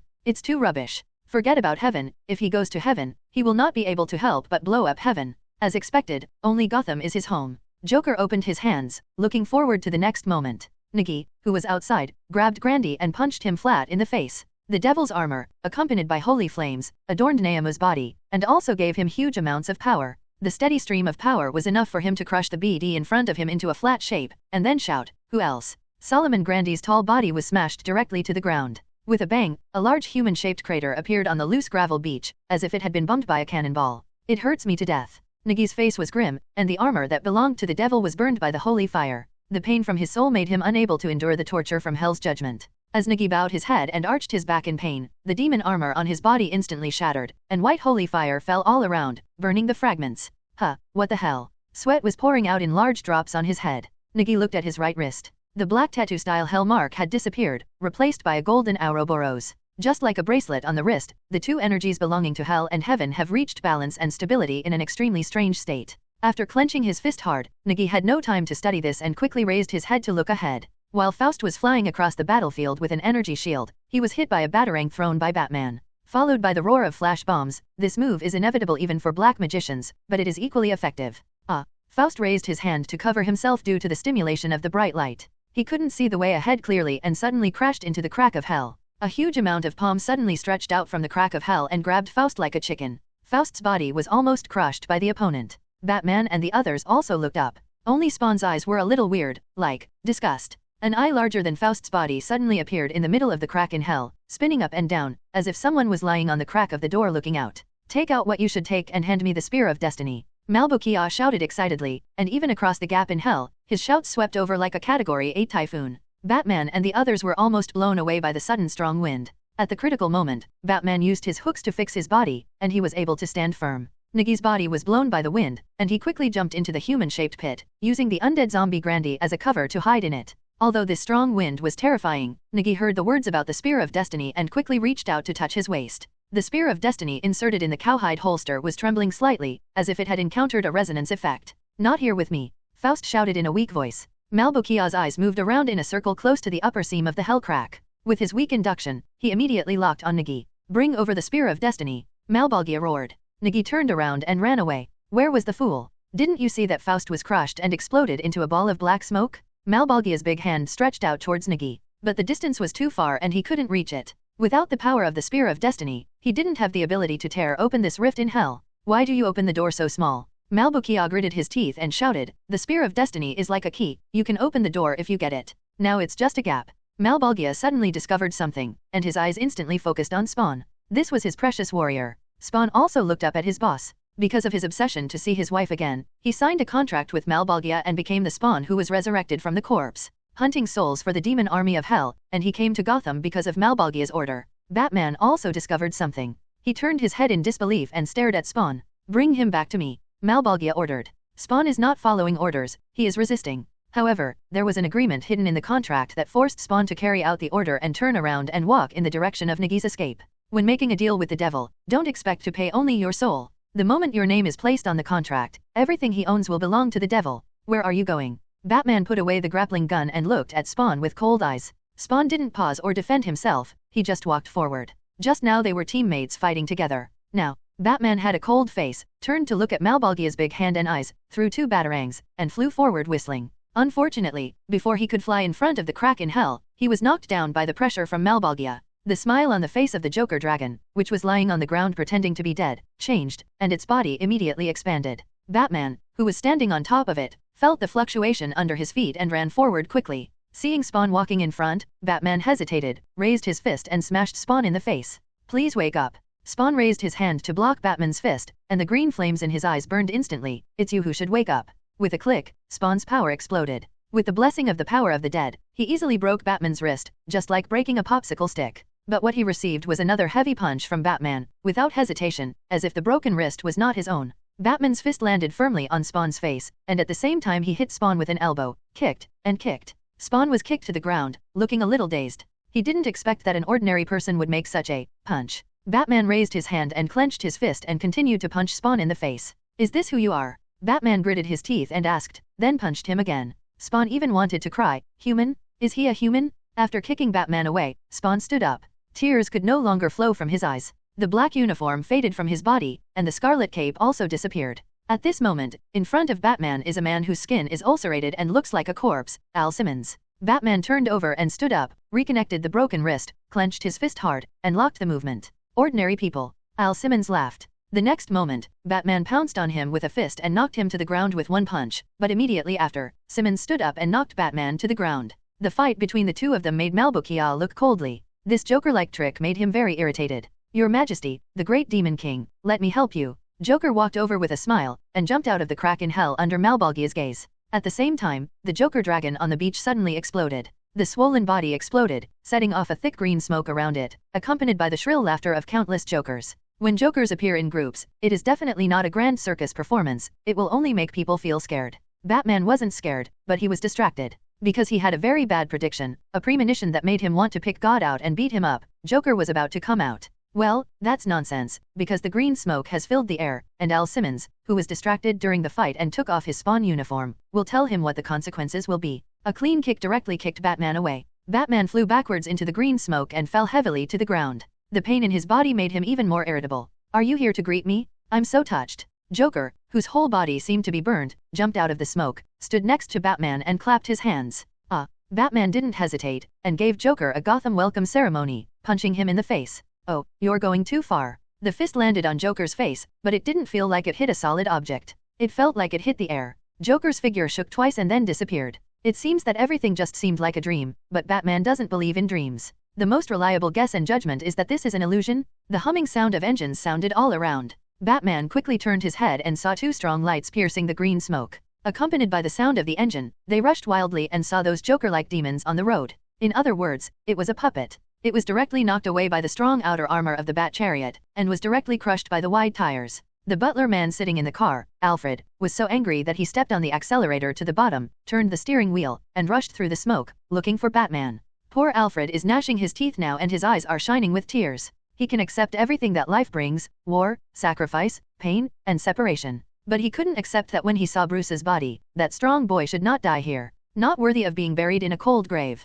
He deserves to live. "Butler. Shy, it's me." Batman jumped up suddenly and landed directly on the crazily accelerating Batmobile. He used the powerful electromagnetism hidden in the metal layer of his knees to attract himself to the roof of the car. "Open the car door, I want to get in." Hearing Batman's voice, Alfred seemed to wake up from a dream. Thank God, he is still alive. Alfred quickly stepped on the brakes, and the fire-breathing engine behind the Batmobile stopped instantly, leaving a wave of heat. The wheels scraped against the gravel and stopped, the roof slid open, Batman jumped in, and Alfred quickly looked at him. "You're injured." Alfred keenly noticed that Batman's right hand was hidden in the cloak. "I lost track of him and he went after Nagi." Batman didn't answer. He couldn't care about it now. Even if it was just a few words, he had already pieced together the outline of the matter in his mind. There is something in Nagi's hand, the Spear of Destiny. Batman suddenly remembered the information on the Batcomputer, the gun of Long News. This thing can open hell. Now a crack has appeared, and the devil inside wants to come out. This crack must be widened, and that guy must not be allowed to succeed. But how to change this crack? Batman was a little helpless for the first time. He had never heard of such a legendary thing, let alone a countermeasure. If he could survive this time, he vowed to study what happened to this so-called magic and demon. There was a sudden scream in the air, like the sound caused by something cutting through the air. Batman looked up, and when Alfred next to him heard this somewhat familiar voice, his face instantly turned pale, and without caring about anything else, he stepped on the accelerator and set the engine to maximum power. He drove forward in the Batmobile, not daring to stop at all. That sound was simply part of his nightmare. "What is this?" Batman asked quickly. "Dark Dragon, the American M1 heavy howitzer, the one with a caliber of 240 millimeters. Oh my God, is the army coming?" Alfred's mind was in a mess, and some scenes from the battlefield appeared frequently. After he resigned from MI5, he worked as a paid mercenary in Southeast Asia. They had faced this kind of World War II killer weapon, the heavy siege gun, which was simply terrifying. One gun could hit 23 kilometers, blasting a crater 2 meters deep and 8 meters wide, with an explosion range of 100 meters. The beach will be covered in blasts and shrapnel. The Batmobile's engine speed has reached its fastest speed, and the tail flames ejected by the engine behind it can almost catch up with the flamethrower. The screams in the sky disappeared, replaced by a silent blank, and no sound could be heard. The explosion swept across the beach. The impact of the explosion swept across the entire beach, especially the burst liquid pipe inside, and the dense water droplets were covered like mist. The screaming Jokers on the beach all disappeared in an instant, as if they had been wiped away by an eraser. The fast-moving Batmobile was hit by the bombardment of the artillery shells and was shaken a little. Fortunately, Alfred reacted quickly enough and drove the Batmobile out in one go. Otherwise, the current Batmobile might have turned into metal fragments, flying in the sky, and then completely disappeared. The Batmobile stopped sideways. Alfred leaned on the seat and wiped the sweat from his forehead with some regret. Batman stood up, opened the roof door and poked his head out. The group of Jokers on the beach were no longer there. Perhaps the weapons made by humans are much more cruel than those demons in hell. If it did not fall on humans themselves, it would be a great work. Batman turned his head and calculated where the cannonball would be launched. "Can I have another shot? Hurry up." Nigma threw down the binoculars and ran out from behind the car to urge him. Otis quickly called to the surrounding security personnel. Using a supermarket loading and unloading forklift, another unmodified cannonball was stuffed into the barrel with great effort, but the loading and unloading speed was too slow, there were not enough manpower, and they were not skilled enough. Even if Nigma is in a hurry, it's useless. He can only stand still. The 150 kilograms of the shell can't be easily dealt with. Let me put it on for you. Otis, who was asking people to use forklifts and chains to load explosives into the vehicle-mounted gun tubes, heard that there were still people idle and shouted quickly, "Then hurry up." With a clang, the cannonball was stuffed into the barrel, the propellant was pushed in, and with a click, the breech block fell into place. What originally took half an hour to load was completed like this. Not only Otis was stunned, but the security personnel around him were also stunned. What did they just see? The cannonball was stuffed with someone's hands? Is it fake? Nigma looked at the strong man in blue tights and reacted quickly, but he hadn't asked yet. Superman had already answered, "I was just passing by. Chief Niggy said there was something wrong here, so I'm here." Over there, the Crimson Cape, the beach, the devil. Nigma immediately lost his curiosity when he heard Niggy's name. God knows what kind of friends Niggy has, but this is not a bad thing, it is definitely a good thing. The security personnel around them were shocked beyond description. They knew that their boss was the Arkham Sheriff Niggy, who had great supernatural powers, but was this supernatural power too much? "I'll borrow this thing for a while. Goodbye everyone." The red cape behind Superman moved. He reached out to grab the loading forklift next to him, flew up, and disappeared in an instant. "Fire the gun. After shooting, remove the gun barrel. Don't use the rear car. Pull the gun barrel back to me," Nigma quickly ordered. The warehouse area of Crimson Cape has not been affected by the flame breath of the Joker Dragon, so it is still intact. With a bang, the wall in front was knocked down. Niggy stopped and looked at Spawn blocking the way in front, and the corner of his mouth twitched unnaturally. "Take out the things." Spawn stretched out his hand and said. Seeing the green light in his eyes, Mimo reached out and held the Spear of Destiny behind his waist, and hesitated for a moment. "It's impossible. I still have to hang out here in Gotham, so I can't hand this thing over to you. And Malbolgia coming out of hell won't be of any benefit to you. Hand it over." Spawn roared angrily, the green light in his eyes almost burning. He could not disobey the order of the contract. "Dream." Niggy rushed over and raised his hand to strike with all his strength. The fist was filled with energy fluctuations and directly hit Spawn's chest. "Beating a cow across the mountain makes you angry?" Ever since he got Bronze Tiger's secret book, Miyamo was not lazy at all, he just lacked a finishing touch. With the guidance of Bronze Tiger, although Miyamo cannot reach the state where everything has chi, he can still achieve it by attaching chi to his attacks and directly attacking the opponent's internal organs. It's like this move that hits an ox across a mountain and goes straight to the center. If it were an ordinary person, this move would break the opponent's heart. However, this feeling was wrong. Nagi knew what Spawn's physical condition was like. To him, the living corpse and internal organs were just part of the symbol of being human. He didn't expect much damage to Spawn, but after the punch hit, it really felt wrong. It was like the fist was wrapped with a layer of something, and the damage became even greater. Although Nagi felt something was wrong, the punch had already been punched. With a bang, Spawn flew backwards and fell to the ground, with a hole in his chest. All the ribs were broken. It didn't look like he had been punched, but more like he had been hit hard on the chest with a large hammer. Nagi stared at his hand. The clenched fist was wrapped in a layer of light black, rough armor, like a round hammer with edges. As the aura dissipated, this layer of armor also disappeared in an instant, just like the changes in the aura contained in the seedling's body. This is not like what is written in Bong Hu's book, and Miyamo is 100% sure that this is not because of his poor practice. It has something to do with the Ouroboros on his wrist. Although he didn't discover anything before, he did defeat the undead zombie Grandy with his bare hands. The memory was a little confusing, but it became clear. Nagi found that the memory of Joker in his mind had disappeared, and only a few memories of what he had seen were still there. Whatever, let's start the next round now. Nagi shook his head, no longer distracted, clenched his fists and rushed towards Spawn. The guy was resisting the power of the contract and did not fight him with real strength. Then don't blame him for being rude. Miyamo flexed his right hand into claws and gathered the energy at his fingertips. This was a killing move recorded by Bronze Tiger. One claw goes over to pinch the enemy's arm joint, and uses the sense of energy to directly cut off the muscles and bones inside. The move is fierce and hidden. There were no fluctuations of energy gathering on Nagi's hands, but light black claws growing directly on her fingertips. A claw scratched Spawn's face. With a pull, the mask on Spawn's face was torn open, but immediately after, the torn mask repaired itself like a viscous liquid. It looks very similar to the symbiote in Marvel Next Door, but it is two different things. Spawn's uniform was originally a part of his body, and now it is just recovering. The aura on Nagi's hand dissipated and the claws disappeared. This strange feeling and ability made Nagi very happy. Before Spawn could counterattack, he directly hit Spawn with a full set of attacks. Knee strikes, side kicks, straight chops with swords, and punches. As long as the aura of the seedling reaches the body part, the demonic armor will quickly grow out of that place. The hooked blade on the knee, the thickened armor, and the armor blade extending from the hand knife doubled Nagi's attack. Even Spawn, without using his full strength, is just struggling to resist. If he were to punish R and eliminate evil as usual, there would already be an arsenal in the Scarlet Cloak behind Spawn. Call. A white cold air suddenly appeared, freezing Spawn's legs in the ice. Spawn stopped dodging and looked up at Superman, who was slowly falling from the sky. This is really a big crisis. Superman looked at Spawn with a heavy expression, while Nagi looked at Superman with a little surprise. How many minutes had it been since he called? Flying back from Kansas so soon?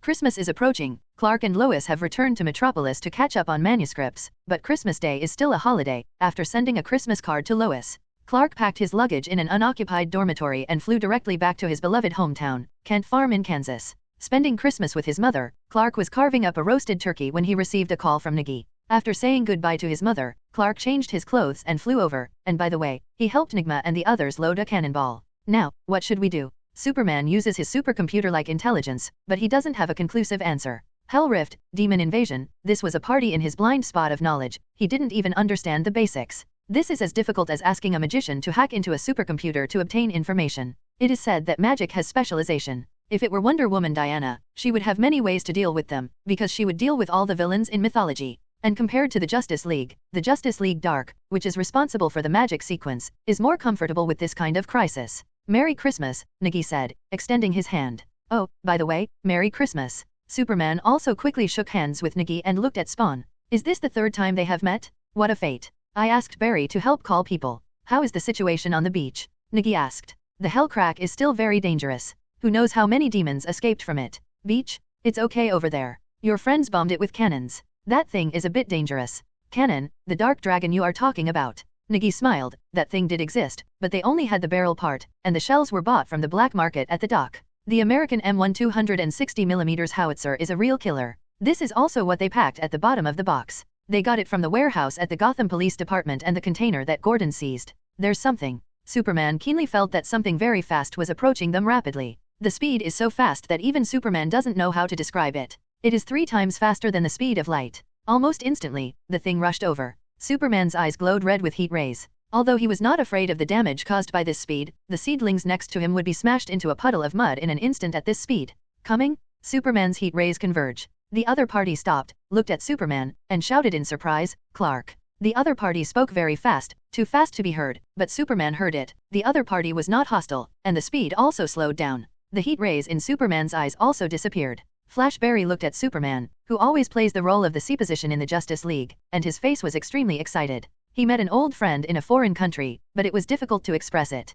Even in the Justice League, they all call each other by their respective titles instead of their real names. Although everyone knows this well, they still maintain this secret code. Nagi looked at Barry, the Flash, who suddenly appeared in front, and Condenstein, who was in his hands, being pulled by the collar and smelling of alcohol. The guy vomited all over him. Condenstein was also wronged. He had been drinking and bragging with 2 beautiful beauties in a New York bar before, preparing to spend a beautiful Christmas night. As a result, this man in red clothes, claiming to be the Flash, came and invited him to save the world. Oh my god. He just refused, but the Flash actually stole all the things he had on him and threatened him to return them all to their original owners. Of course Condenstein didn't believe it. The Flash disappeared in a flash. Within a few minutes, Zatanna from Gotham called him and said that her family's ancestral necklace had been found. Oh my god, what kind of superhero is this? This is a villain. Don't pretend to be dead. How to deal with that hell gap? Nagi knelt down and looked at Condenstein lying on the ground, like a defeated dog. This was the first time he had seen Jakong so depressed. Let this world be destroyed. Condenstein said weakly. He not only lost a magic item, but also lost Zatanna's kind favor. This silly female magician also understood that she was inviting a wolf into the house. She searched all the places in her circus and blacklisted Condenstein. Then I'll kill you first, and we'll all go to hell together. Nagi rubbed his hands together and was about to pinch Condenstein's neck. Condenstein quickly got up. I know, isn't this collecting materials? Condenstein sighed helplessly. When the devil came to the world, he was the unlucky one. However, fortunately, he had negotiated a price with those angels. As long as this matter was solved, then. Condenstein took out his cigarette and couldn't help but smile. The remuneration and salary were quite generous. This was one of the reasons why he was willing to work on the rooftop. He knew a lot better than the idiots in hell. Everything is here, but what about the devil in hell? The Flash threw a big bag on his back to the ground. It is full of items and materials that Condenstein needs to make the sealing ceremony. I have my own solution for that, but when I'm casting the spell, you'd better be able to block the demon's attack.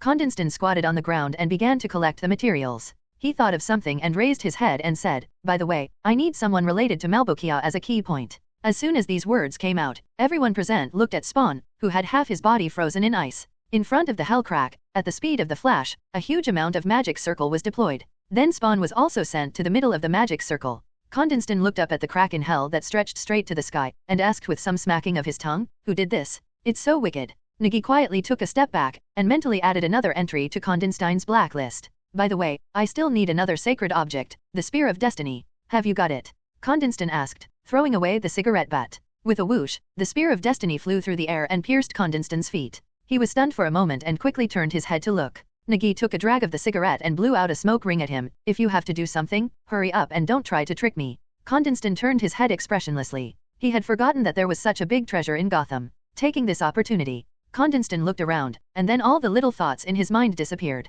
Not only does the extremely fast Flash have a good relationship with Nagi, but Superman also has a good relationship with him. This is boring. Let's talk about it when we leave. Condenstein picked up the Spear of Destiny on the ground and drew a circle in the air. Under the guidance of magic, the circle continued to expand, attracting each other with the magic circle on the ground. The fluctuation of magic power passed through the hell crack, and Malbolgia felt it. He immediately rushed to the side of the hell crack, stretched out his big hand, and grabbed Condenston. He did not allow anyone to close this gap. A thud. Malbolgia's hand was knocked back, and Superman was suspended in the air, clenching his fists to block the gap in hell. When encountering magic, Superman's magic resistance may not be high, but in such a brutal head-to-head encounter, Superman can fight 10. The magic circle outside gradually formed, and Malbolgia knew very well that he could not rely on others, so he directly used the demon army he had prepared to invade the rooftop and released it outside the gap in hell. When Condenstein outside saw this scene, he showed a proud look on his face. This is what he wanted to prepare for. "In the name of the Lord, calling you, Gabriel."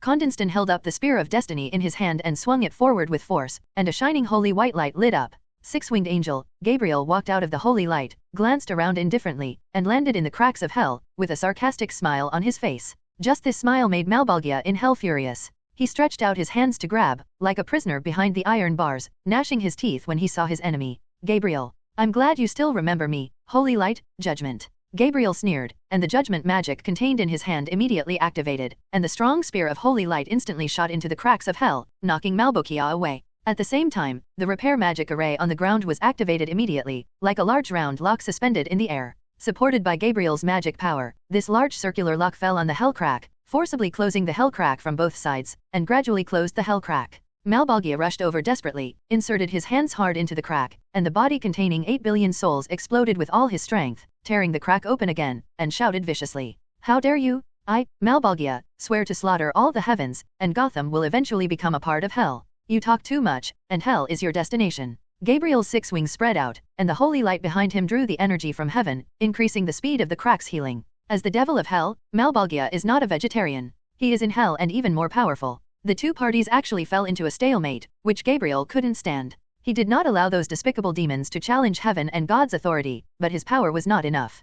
Condenston shamelessly took a cigarette from Nagi and was standing there smoking leisurely. He had to look up and watch the gods fight and stay in a stalemate, otherwise how could he get anything good from it? Gabriel didn't need to think about it. He knew what the despicable villain Condenston was thinking. How could he be given the ability to summon the holy angel? Gabriel would rather grit his teeth and continue the stalemate. However, his time in this world is also limited. "Condenstein, do it." Gabriel expressed his current mood with a magical echo that only Condenston could hear. "I changed my mind. I want to summon your ability, just once." Condenston smoked happily. "Holy angel? What's so good about those two wings? This six-winged angel is here, why doesn't he take the opportunity to increase the price?" Gabriel's holy face showed a hint of ugliness that was difficult to conceal, but he finally nodded lightly. After the deal was reached, Condenston did not hesitate. He threw away the cigarette butt in his hand and took out a magic scroll from his arms. There was a mark of hell on it, which came from the first devil who fell into hell. The first demon, Satan, who was also Condenston's biggest creditor, gave Condenston a second life. After all, it is not generally difficult for a suicidal person to survive from hell, but Condenstein is more ruthless. He also signed a contract with two other demon kings of the same level, dividing his soul into 3 parts and selling them. "Dirty soul, let me see who it is." An old man in a white suit suddenly appeared, with a bare head and black tattoo-like patterns under his eyes. He closed his eyes tightly and his nose twitched slightly, as if he was smelling some delicious meal. What is more frightening is that black viscous liquid is constantly emerging from his bare feet, and the screams of the dead seem to be heard from inside. This is the most filthy sin and soul in the world. The newly fallen demon sniffed hard, and his face changed instantly, as if he had smelled a piece of shit. Condenston. The first fallen demon opened his eyes and looked at this human who was even more untrustworthy than the devil. "I suggest you look behind you. Malbolgia is coming out of hell. This is completely different from your contract." Condenston pointed forward without fear, joking. What is on his side? Justice, is he afraid of the devil? A joke. Of course, in another place, Condenston would just run away. The first fallen demon had already sensed it, and the smell of hypocrisy on Angel's body was as unpleasant as a rotten apple. How could he not know? But compared to the safety of the world, the battle between heaven and hell, Condenston is obviously more important. You. The first fallen demon pointed at Condenston. I plan to put another curse on him and make him suffer for a few years. Although Condenstein will eventually break free, it is cost-effective as long as it makes him uncomfortable, and it is quite cost-effective. The first fallen demon glanced at Nagi, and swallowed back the curse that was on his lips. In his eyes, he could clearly see the fate and soul of the world. However, the soul of a seedling is a little different, like a gem inlaid on a stone, and there is more than one gem inlaid on it. Even though the first fallen demon had no interest in collecting, he still came up with this idea because he felt that even if he searched the entire universe, he would not be able to find such a strange soul. The first fallen demon raised his hand and snapped his fingers. He had a bet with God, and humans would eventually fall to hell. Just like Adam and Eve in the Garden of Eden, they ate the apple that gained wisdom. After gaining their own wisdom, they will make different choices instead of being willing to be lambs in God's sheepfold. However, the souls of those loyal believers of God were trampled under his feet. They all put God in their mouths and recited the will of the Bible over and over again. What he did made the devil like him shake his head after seeing it. No. Malbokia shouted unwillingly, and the cracks in hell forcibly closed and dissipated, as if nothing had happened. Gabriel, who was in the sky, glanced at the first fallen demon with disgust. Although he hated demons, he hated Condenston even more. As an angel, his dignity did not allow him to deny it. On Condenston's 2 arms, a triangular mark of heaven appeared, which could summon Gabriel's mark once. Gabriel's wings moved and he disappeared here instantly. The first fallen demon turned to look at Condenston, raised his finger, and Condenston clutched his stomach and instantly fell to his knees on the ground. The severe pain caused his forehead to hit the beach, and the first fallen demon struck his stomach and tied a bow with his intestines.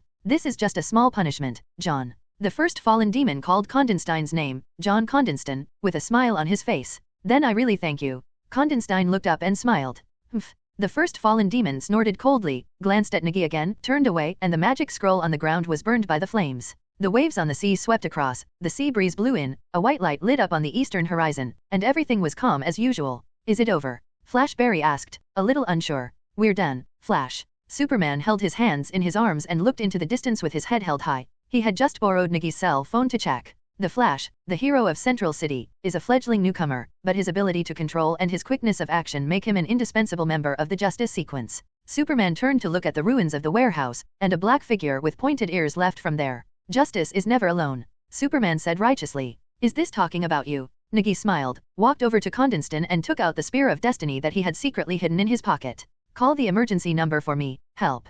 Condenston said without tears. The pain in his stomach made him dare not move. I'll take you there. Superman immediately picked up Condenston and flew towards Gotham Hospital. The Flash looked at his back and commented. This guy is still as kind as ever. And you? Nagi put the Spear of Destiny into the holster on his waist and asked curiously. When things happen, Barry is very decisive, even Jokong can deal with it. I learned from you. I used to be a kind person, and I am still a kind person now. Barry took off his hood, with an expression as if the past was like smoke and he couldn't bear to look back, very vicissitudes of life and silence. In a cemetery on the outskirts of Gotham, a coffin buried in shallow soil was suddenly opened. The devastated Faust crawled out of the coffin. The mask on his face was broken, revealing a bloodless face, like a vampire crawling out of a coffin. Although it is similar, Faust, who is proficient in black magic, is much harder to kill than the legendary vampire. However, even Faust was severely injured when his body was crushed by Malbolgia, the devil of hell. He hated accidents like this, especially accidents of failure. A white light lit up on the eastern horizon, and it was dawn. As Faust stood up holding the coffin, he was hit on the back of the head by a shovel.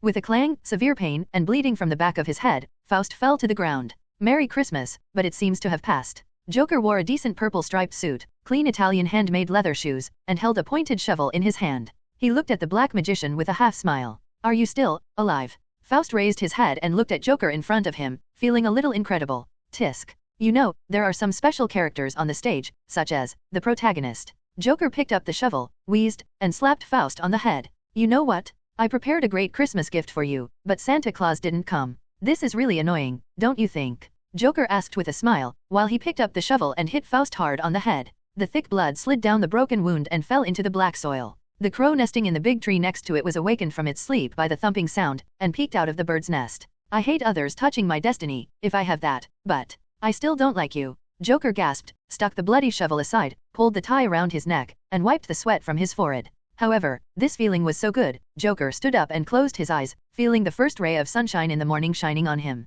The feeling of cracking someone's skull is simply awesome. Joker gritted his teeth and was about to shed tears. Life in hell was simply too bad. Taking a deep breath, even the smell of blood seemed so fresh. Joker picked up the shovel on one side, pushed Faust's body into the coffin, and closed the coffin lid. After a long time, Faust opened his eyes. The coffin lid covering it was suddenly lifted, and dazzling sunlight came in. Good morning, Sleeping Beauty. Joker held a Thompson submachine gun in his hand, with a large round drum. He looked into the coffin with a smile, pulled the trigger, and fired a hearty burst of fire. Faust had just opened his mouth, and before he could say anything, he was completely baptized by bullets. I should have said good night to you, but I regretted it. Joker threw aside the empty submachine gun, took in the explosives with smiley graffiti on the side, threw them on Faust, and then waved his hand with the remote control. He ran out in a bound, and then there was an explosion of huge amounts, blowing the entire tomb into the sky. The clattering soil, mixed with broken pieces of meat, fell to the ground like rain.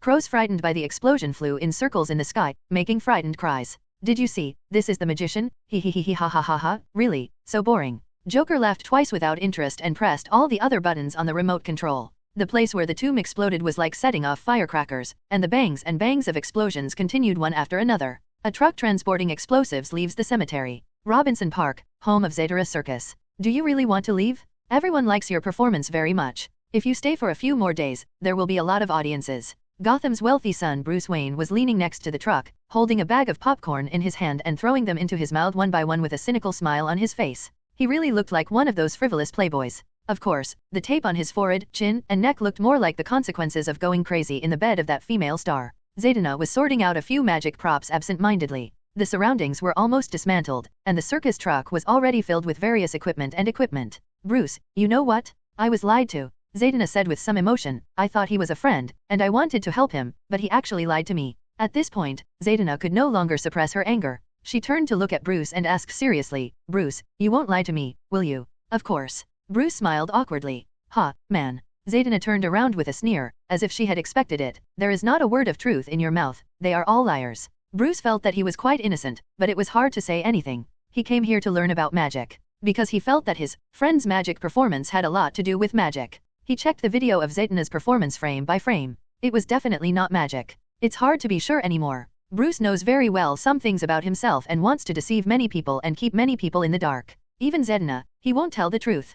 Zatanna also noticed that something was wrong with his senior brother's mood. Although Bruce probably doesn't care about the fact that he is studying at the Zetera Circus. But Zatanna cares, and she cares very much. Her world is very small, with only the circus and her missing father, and her goal of touring the world to find her father. In her past memories, only Bruce had the deepest impression on her. Of course, if it was a negative impression, it would be Zhakong. Look here. Zatanna smiled and stretched out her hand, making an okay gesture, and turned around in a circle. Many bubbles appeared around her, falling one after another, reflecting the color of the sun. Bruce watched this scene and also laughed. He remembered that when the Waynes passed away and he was depressed, Alfred invited the famous Zetera Circus to perform at Wayne Manor. At that time, he didn't want to see anything, so he simply hid. However, Zatanna, who was about the same age as him, came over and used bubble magic to make him laugh. Thank you. Bruce nodded. Can I learn this? I won't teach you, so you are not suitable for learning magic. Zatanna shook her head. You have probably forgotten how to break free from the rope, right? This. Bruce was silent. Let's see.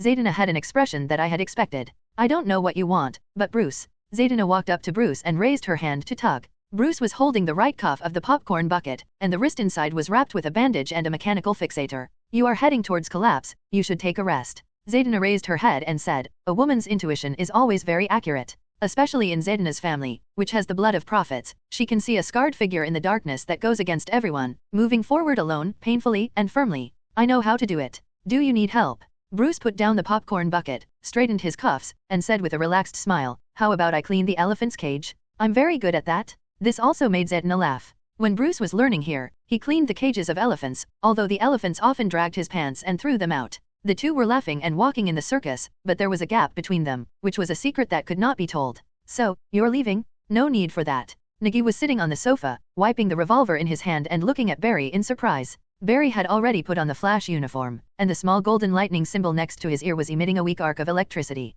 I didn't expect it either. Barry shook his head and said with some speculation, I think the timeline has been repaired, just like this time when they discovered me, a person who shouldn't exist, and rejected me. Look. Barry raised his arm and vibrated quickly. The air mass that was supposed to turn into a red whirlwind actually seemed a bit illusory, and even Barry's arm became transparent. Even if I don't leave, I will be completely thrown out of this time and world. There will be no two Flashes in the same world. Barry's figure disappeared instantly, and Nagi stood up quickly, but Barry's figure reappeared, holding a picture album in his hand and making a simple summary. It should be me in this world who started the heroic career of the Flash, and my appearance caused this timeline to repeat. Barry drew a logo of the Flash on the album. No, those things are not important. When will you leave? Nagi threw the gun in his hand on the table, took out his cell phone and looked at it. If you have time, may I treat you to a meal? Nagi looked up at Barry and tried. No need, I will return soon. Even if I don't have a lot of speed now, I can still do it through the timeline despite the rejection of the world. I will tell you 10 years later. Barry raised his eyebrows. Nagi also heard what he wanted to know. At least he would still be there 10 years later. Although this feeling was a bit weird, it was much better than going to see those fortune tellers telling nonsense. I know what you want to know, but I'm sorry. Barry spread his hands helplessly. I came here, maybe by accident, or maybe by necessity. I can't change this place, although I feel that the world has changed a lot. In those aspects, have they changed for the better? Or for the worse? I'm not sure, but it will probably be different in 10 years. However, we will find a way to overcome it. Goodbye, Nagi. Barry raised his hand to put down the blindfold, glanced at Nagi, and instantly turned into a red lightning and disappeared from the room. Nagi looked at Barry who had disappeared around him. The expression on his face was a bit unresponsive. He just left. Sitting down on the sofa, Nagi picked up the revolver and continued to wipe it with the cotton cloth in his hand. His thoughts were a little confused. We finally became friends, but we met 10 years later, which made me feel a little uncomfortable. FK. Miyagi cursed, threw down the cotton cloth, stuffed an unpacked box of bullets on the table into the bullet nest, inserted the revolver back and forth into the holster behind his waist, picked up the key and left the house. Inside, after Nagi left, Barry's figure appeared again. He was wrapped with the speed force. He looked at the almost still room, even the faucet in the kitchen was not turned off. The dripping water drops stopped in the air and fell down at a very, very slow speed. Barry walked around the room, looked at the clock on the wall, turned around and ran outside. In an instant, Barry ran to the outskirts of Gotham and looked at Bruce who was driving home, but it was not him he was looking for, so he continued to run forward. Barry's figure flashed out of the Batcave, appearing suddenly and disappearing instantly. Alfred, who had just come out of the elevator, looked at the reading glasses in his hand with some confusion. Outside the Batcave, Barry stepped on the water and ran all the way to the place where the Waynes were buried. Looking at the tombstones of the Waynes, Barry turned and ran towards Gotham City. Arkham Asylum, Barry looked at the empty ward and frowned.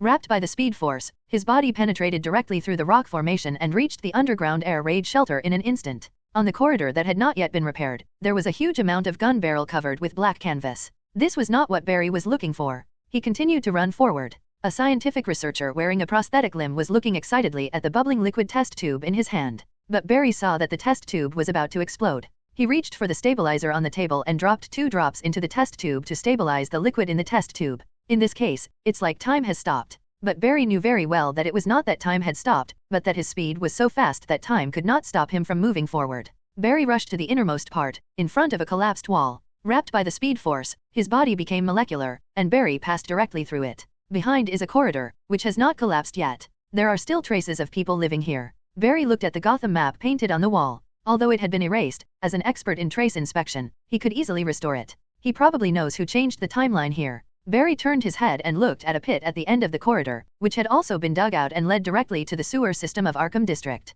Following some traces, Barry quickly chased after him and saw Jason holding a fishhook in the deep water of the sewer, squatting next to the broken wall, fishing. No, this should be Jason 10 years later, Barry breathed out. He didn't know how to express his current mood. But looking at the small grill Jason set up next to him, Barry shook his head helplessly. This guy also knew how to hide. The speed force disappeared and the surrounding time returned to its original state. Water droplets fell from the sky, and Bruce's Ferrari speeded towards Wayne Manor. Jason also blew his fingers, hung a section of fish intestines on the hook, and threw it into the water. There were actually many fish in the sewer, but some were not tasty, such as crocodiles. The crocodiles in Gotham sewers have more bones and skin than meat, and they are extremely strong, as if they are atavistic. Jason, I need an explanation, why are you here? Barry took off his mask and looked at the promising young man in front of him seriously. Jason's young and handsome face smiled helplessly, as if he was not surprised by the arrival of Barry the Flash. How did you discover me? According to my calculations, this should be perfect. Even my father didn't discover it. Nagi just doesn't know. You don't think that he really doesn't understand anything, do you?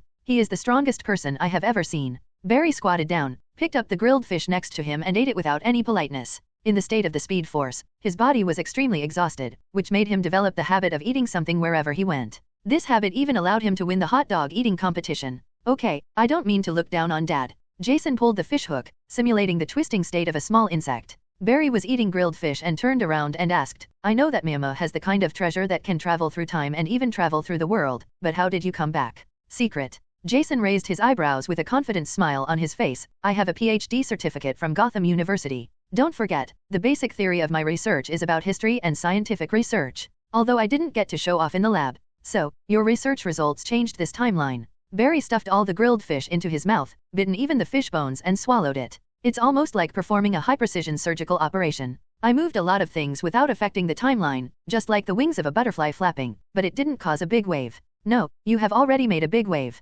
Don't you know what happened on Christmas night? Barry wiped his lips, put on his mask again, and threw the backpack on the ground to Jason. Let's go back. Uncle Barry, are you scared? Jason picked up his backpack, stood up, adjusted his jacket, and said worriedly, I'm really scared. I'm worried that the future will be changed, but I don't want to be changed. This feeling is really confusing. That's our business, catch me. Barry moved his arms and reached out to grab Jason. Jason also reached out to grab Barry, letting the speed force cover his body. I hope the seedlings in 10 years will not beat us into pig heads. I don't like being approached by him. Barry complained helplessly. The two of them disappeared here instantly, and the fishing line on the ground was dragged into the deep water. Oh, Chief Nagi, I haven't been here for a while. Hurry up and sit down, Fudoko, let's serve tea. In a traditional Chinese medicine store in Chinatown, the white-haired old shop owner welcomed Nagi to sit down. Okay, Mr. Tang, I've run out of safflower oil, help me replenish some supplies, and that, ointment for bruises. Nagi was not polite, and started asking for things as soon as he sat down. When practicing fighting, bruises and injuries are inevitable. Since ancient times, medicine and martial arts have not been separated. You can't just go to the doctor for a minor illness, right? Although Nagi has the Bacchus gem, a treasure that allows the body to recover quickly, under normal circumstances, Nagi will not use this. Once he gets used to being injured, it is not a good sign. The human body's sense of pain and feeling are very important. Only by being afraid of pain and injury can you become more agile by blocking and dodging. Otherwise, just look at Deadpool, the little BCH from Marvel Next Door. Before he mutated, he could cut bullets with a knife, but couldn't splash water. After mutation, super recovery, not to mention cutting bullets, even the uniform on his body has been patched. Hey, Chief Nagi, I got some good stuff here, do you want to see it? The old store manager, whom Nagi calls Mr. Tang, is sitting next to him with a mysterious smile on his face, stroking the goatee under his mouth. What? Miyamo looked at the teacup brought by the boy at the hall, and turned his head curiously. 20 years ago, Mr. Tang was a serious leader in Chinatown, but now he is retired. He was once a ruthless man who shot at each other with falcon on the street. Even now, he always sticks to his word when talking in Chinatown, and some of Nagi's smuggling channels also follow his path.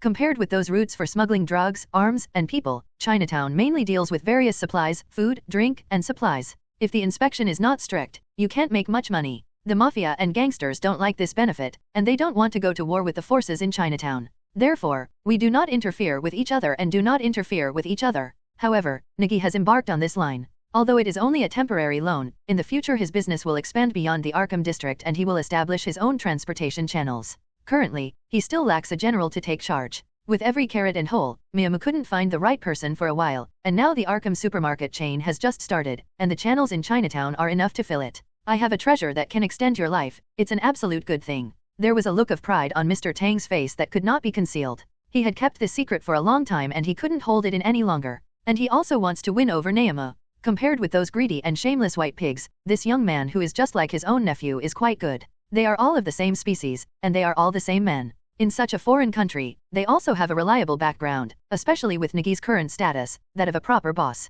Although the place is a bit small and a bit poor, he is still a policeman, and his skin can overwhelm dead man. Although Mr. Tang is old, his ears are still smart, and Meow Mew's legendary stories are really thunderous. This is also the reason why Miyama sent someone to inquire, and Mr. Tang directly agreed and acted as guarantee so that Arkham District could get the first batch of goods here. Prolong life? Did you steal Lafayette's turtle soup? Nagi couldn't help but tease. What's the use of that old thief's turtle soup? It's a disaster for thousands of years. Come on, I'll give you a lesson today. Mr. Tang waved his hand disdainfully, stood up, and walked towards the back. His steps were light and he could not tell that he was in his 70s. Nagi followed him over there with the teacup in his hand. There was a pharmacy in front of him, and 3 large cabinets beside the wall. The densely packed small drawers were filled with various Chinese herbal medicines. At the back is a place similar to a living room, where memorial tablets and other things are enshrined. Mr. Tang walked in front, heading towards the warehouse at the back. The warehouse here is on the 2nd floor. Next to the stairs, there is also a statue of Guangong enshrined, holding a knife in one hand and a bamboo slip in the other, looking sideways, showing extraordinary power. In front of the statue of Guangong, there is also a long sword enshrined. It is a thick-backed, wide-edged sword with a ring head. There are 7 copper rings on the back of the sword. It is full of murderous intent, and the snow-white blade has a touch of blood.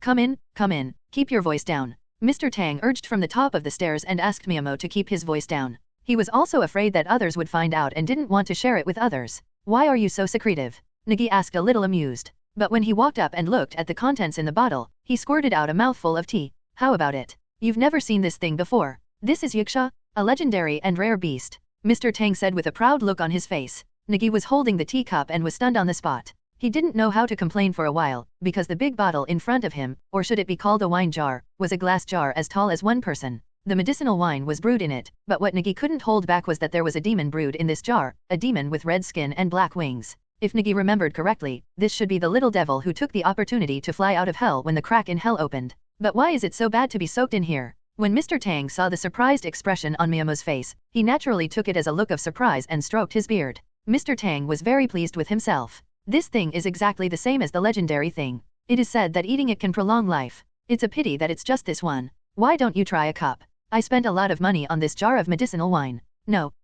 Nagi quickly waved his hand and refused. This was not because he was being polite. He really didn't know that demons could be used in this way, and from what Mr. Tang said, if it weren't for the rareness of this thing, he would have tried it. Does this count as developing the medicinal value of devil? Nagi felt a little stunned, and he really thought that this kind of thing was possible. There was really a way. If it didn't work, he would make another vampire. Anyway, they are all long-lived ones, so they can make wine. No, I'm leaving first. This thing is a bit scary. Seeing that Mr. Tang was holding a small wine glass and carefully pouring out a few drops of wine, Miyamo quickly backed down. He doesn't need longevity just yet. No, I've already done it. This is really good stuff. Mr. Tang looked at the back of Miyamo running away with a complaining look on his face. In order not to waste everything, Mr. Tang lowered his head at the wine glass and took a sip.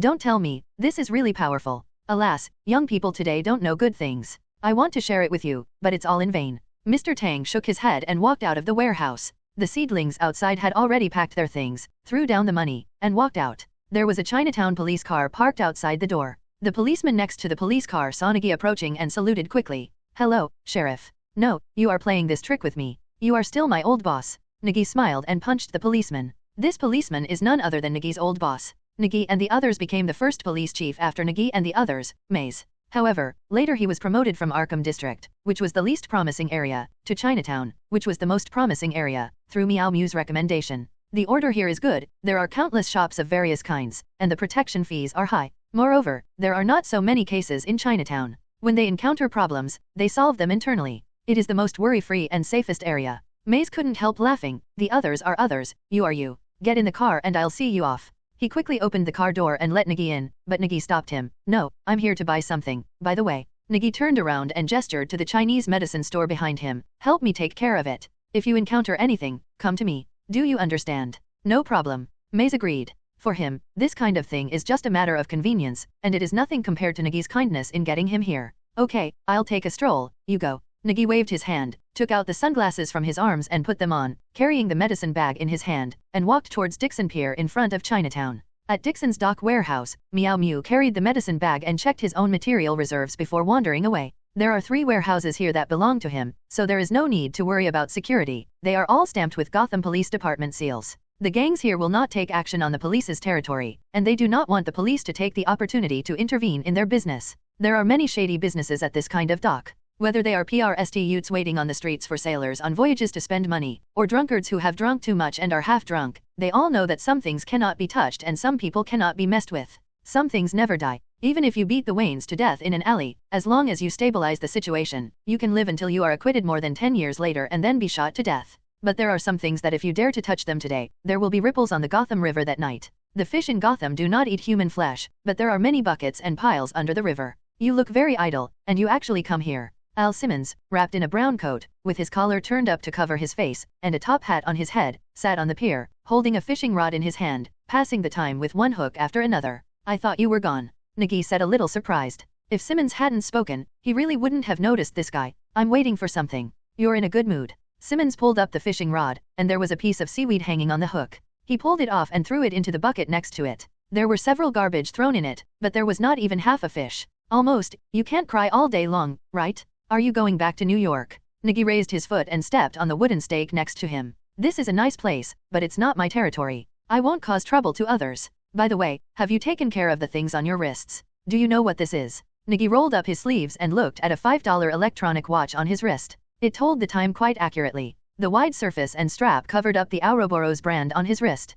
A gift, I guess. At least you didn't sign any damn contract with those demons. Keep it well. Miyamo moved his wrist, and the chi on his fingers moved, as if they were covered with a layer of armor. The sharp claw tips suddenly fell on the wooden pile, punching a hole. If it's a gift, I like it very much. Nagi clenched his fists, turned around and asked, so, what are you waiting for? A supervisor, a very annoying one. Simmons shook his head, you'd better get out of here quickly. I've seen several people who are interested in you. If it's a woman, I'll be very happy. Forget it if it's a man, my head is still worth a little more. Miyamu turned around twice with the medicine bag in hand, turned around and left. Simmons pulled up the fishing rod and looked at the empty fishhook. A short, fat dwarf, wearing a black top hat and a pair of pointed shoes, walked over, with a blue Joker costume painted on his face, and he also wore a red nose. It looks a bit nondescript, especially his oversized pointed leather shoes, which look very exaggerated. Even if Simmons doesn't look back, he can still feel the breath from hell. Well, this is what he is waiting for. Malbolgia started another war in hell. This time he wanted to completely rule hell and then counterattack heaven.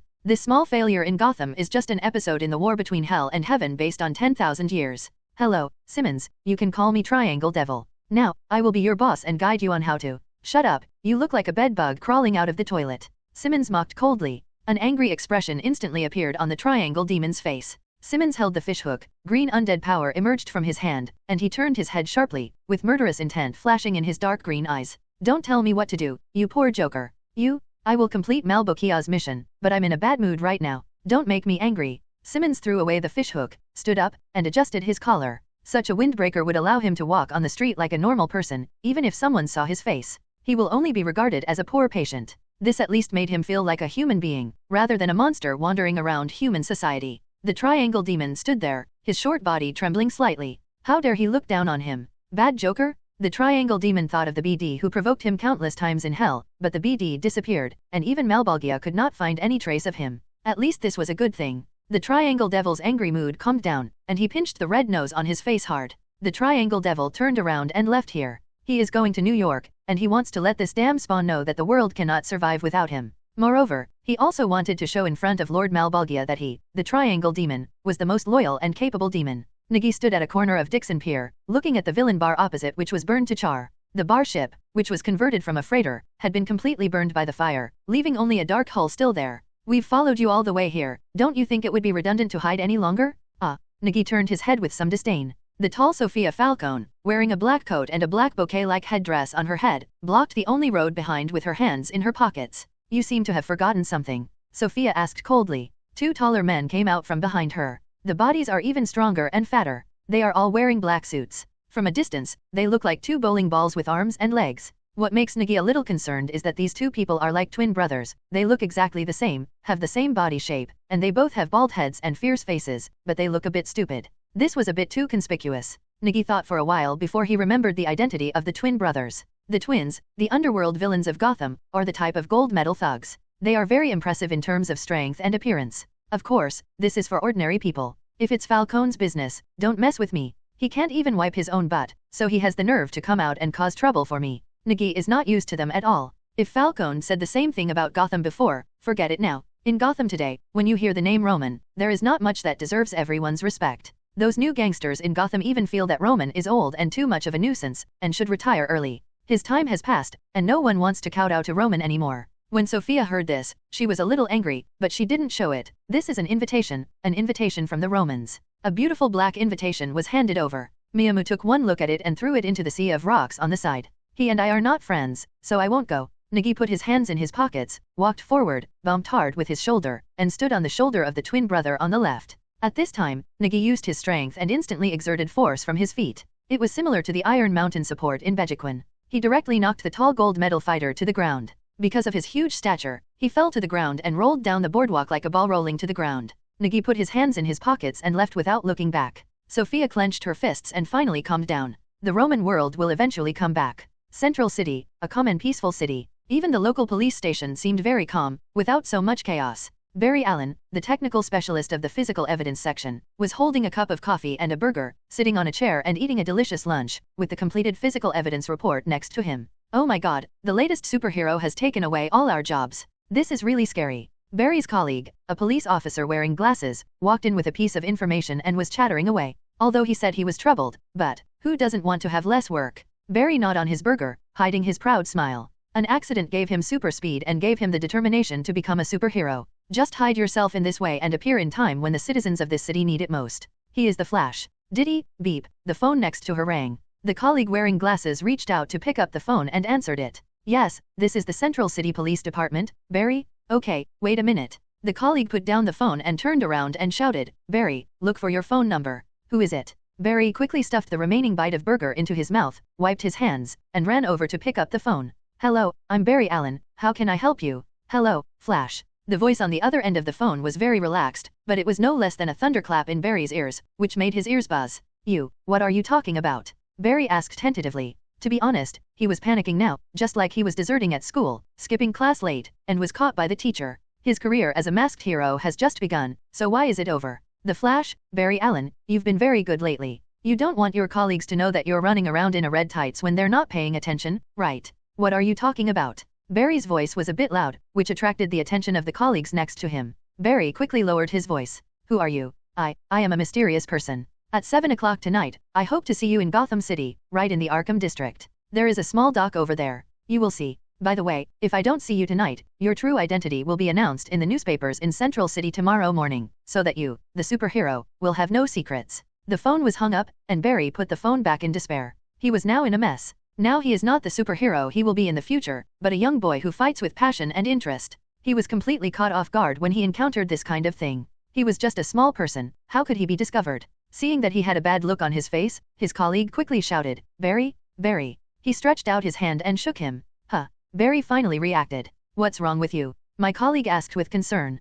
It's nothing, I just thought of something. Barry shook his head and changed the topic, I'm going out for a while and leaving first. After saying that, he hurriedly ran out. In a deserted corner outside the police station, Barry took out a uniform he made from his pants pocket. The material was one of his own red jackets. Using super speed, he folded it into a small bag and opened it to reveal a uniform. It looked a bit crude, but it had the iconic yellow lightning bolt on the chest and the small lightning bolts on the ears. Although it is a bit rough, Barry still likes this uniform. He has recently been considering using a special elastic material to create a uniform for himself that can reduce resistance. However, looking at it now, it is already too late. With a whoosh, Barry finished changing his clothes. He also wore a yellow belt around his waist and stepped on the ground twice. Accelerating instantly, Barry ran across the road like a gust of wind, still talking on the phone while running. Rake, do you know which direction Gotham is in? Send me a map.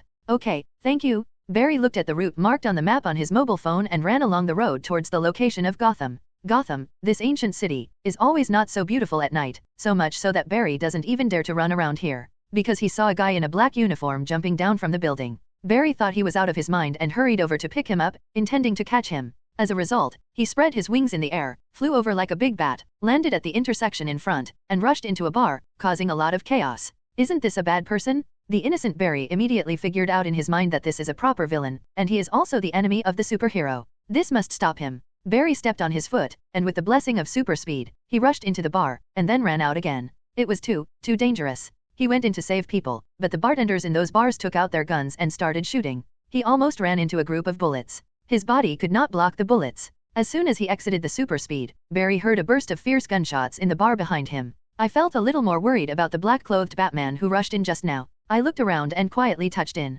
Then I saw Batman fighting 17. In the thick and choking smoke, the sound of cracking bones and the screams of those people could be heard endlessly. In this dark night, especially when the bar had a power outage and only the flickering light of the flashlight was shaking, it was very scary. With a muffled thud, there was no movement in the bar except the painful groans of those lying on the ground. Barry, who was hiding in the corner of the door, suddenly wanted to call the police. There was a sound of heavy objects being dragged, and Batman dragged a boss-looking guy out of the bar, throwing the person directly onto the street. The boss-looking guy fell to the ground, screamed, and woke up, looking at Batman who was as scary as a demon. He ran away without even thinking about it. Before he could even take 2 steps, he was kicked down by Batman and tapped his fingers on the microcomputer a few times. Batman grabbed this guy and used the voice changer to change his voice to a low, hoarse, cold voice that made people shudder. Tell me, what does Falcone want to do? I have no idea. The man struggled fiercely and tried to crawl on the ground, but was stepped on by Batman and could not move at all. 2 car lights appeared in front, and the man looked up. It was the Bat Chariot that was accelerating, like a rampaging armored vehicle, rushing towards this side without slowing down.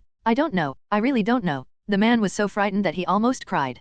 His hands and feet were swinging on the ground, like a turtle trapped under a stone. Batman looked at him indifferently, like a statue made of cast iron, without any human touch, only terrifying and heavy that made people despair. The Batmobile was getting closer, and its wide tires could run over the man's head. 10 meters, 8 meters, 7 meters, 6 meters, that person can see the pattern of the Batmobile's tires rolling over the ground. I said. The man collapsed and shouted, and Barry, who had entered super speed next to him, almost stepped on his foot and fell to the ground. Batman grabbed the man's collar and continued to question him. Roman's sister is back. She is the Chicago Mafia and the leader of the Vitti family. That's all I know. Tell me everything. Batman stared into the man's eyes, threw him to the ground, tapped his fingers on the microcomputer, and the Batmobile turned around on the spot, and the huge rear wheels of the car slowly pressed this way. The man was so frightened that he lost his mind. Falcone's son is also back. Alberto from Newton University. He brought back a business that can bring the Romans back to the top of Gotham. What is it? Batman asked quickly. I really don't know, let it stop. The man was about to pee with fear.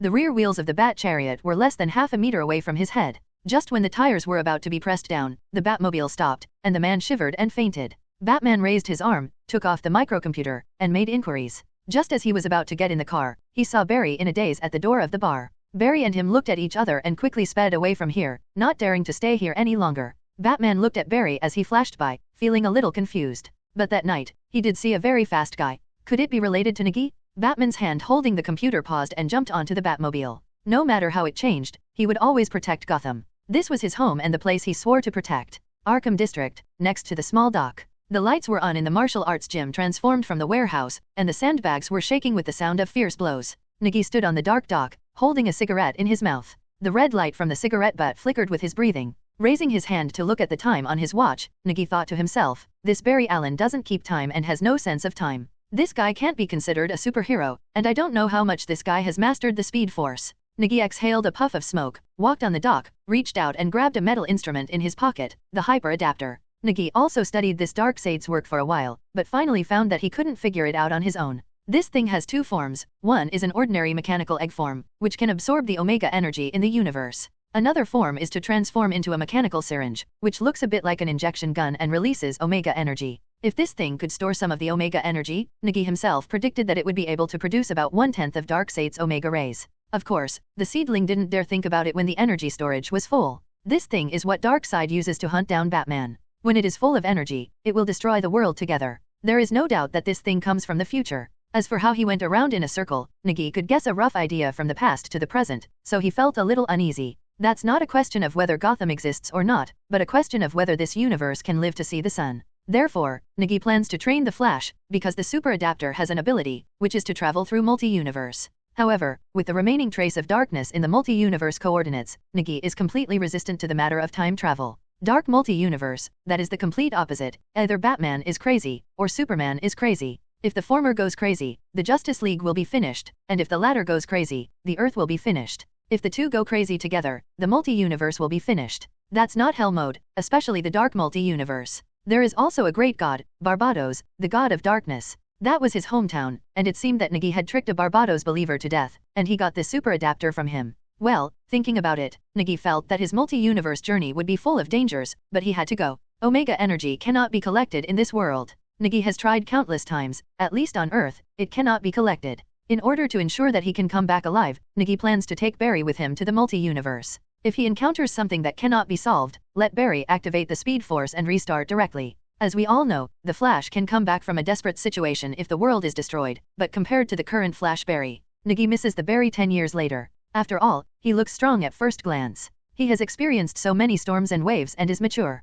Just when Nagi was thinking wildly, Barry, who had been hiding behind the warehouse and observing for a while, suddenly ran to the dock. I'm coming. Barry put his hands on his waist and put on a pose that he thought was very handsome. It's a pity that he doesn't have a cape, but he looks a bit perverted. His handmade uniform is not the elastic and covering Flash uniform, but a very rough tights. Nagi took out the remote control and turned on the lights on the dock. When he saw Barry's appearance, he was so surprised that he didn't even know the cigarette in his mouth fell to the ground. There was only one sentence in my mind, it's over, this SSS-level superhero card has become a C-level hero. Barry also looked at Nagi with a serious face. His original nervousness gradually calmed down, and he looked at Nagi up and down. Black woolen coat, suit vest underneath, white shirt, no tie, hair combed cleanly. As a specialist in the physical evidence section, Barry pays most attention to details. For example, the cigarette butts thrown on the ground can tell that the other party has been waiting here for a long time. Let me introduce myself, my name is Nagi. Nagi stretched out his hand. Barry looked at Nagi, who stretched out his hand. There was no hostility at all, and he felt relieved.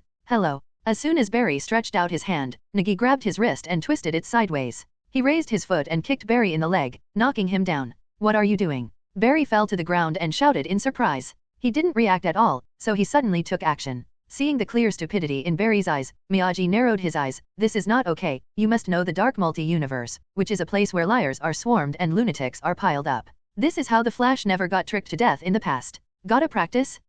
Barry screamed, and his super speed instantly covered him, allowing him to get up and run out immediately. One of his fingers was broken by Nagi, and the fingers were connected to his heart. The pain was so painful that Barry screamed repeatedly. He had never been so cruel. Even when he was fighting criminals, he would just rush over, take apart the other person's gun, take away the bullets, or take the rope and tie up the criminal. How had he ever been beaten? Barry, can you still be a superhero? Nagi looked at Barry, who ran more than 10 meters away, covering his fingers and jumping around, with a helpless look on his face. Barry shouted for a while and moved his fingers. Super speed also brought super recovery. Under the package of super speed, the speed of his wound healing and recovery was also accelerated.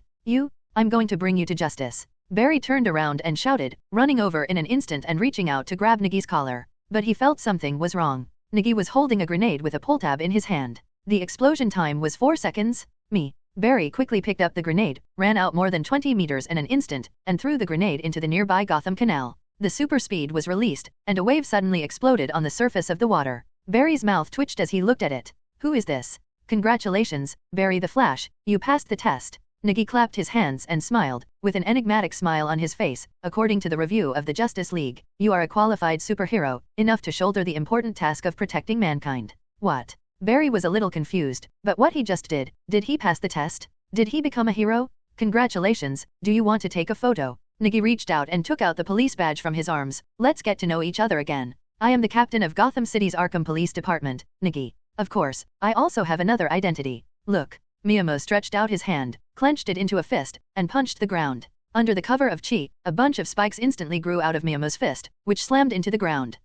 You are a superhero too. Barry saw the big crater on the ground and Nagi's recovered hand after the energy was released. This is obviously a super ability. No need for Nagi to fool him anymore. Barry himself figured out other things. He became a hero and began to perform heroic acts, which attracted the attention of the Justice League, so they had to test themselves to see if they really had the determination to become a superhero. Think about it carefully. From the very beginning to now, there is still that grenade. If you didn't have the heart to protect others and let the grenade explode, you would definitely not be a superhero. It makes sense. Everything is understood. The severe pain in his fingers just now was forgotten by Barry. In his eyes, Nagi was already a mysterious assessment instructor. The world of superheroes is already opening to him. Seeing Barry with a weird expression and giggling from time to time, Nagi was a little worried. This kid, could he be a fool? Are you from the Justice League? Barry quickly put away his smile and asked nervously, am I qualified? Yes, you are qualified, but you are not qualified in other aspects. Seeing Barry on the road, Nagi began to put on airs. He still knows how to fool him. As for the Justice League, it hasn't appeared yet, although Superman really wants to have such a place.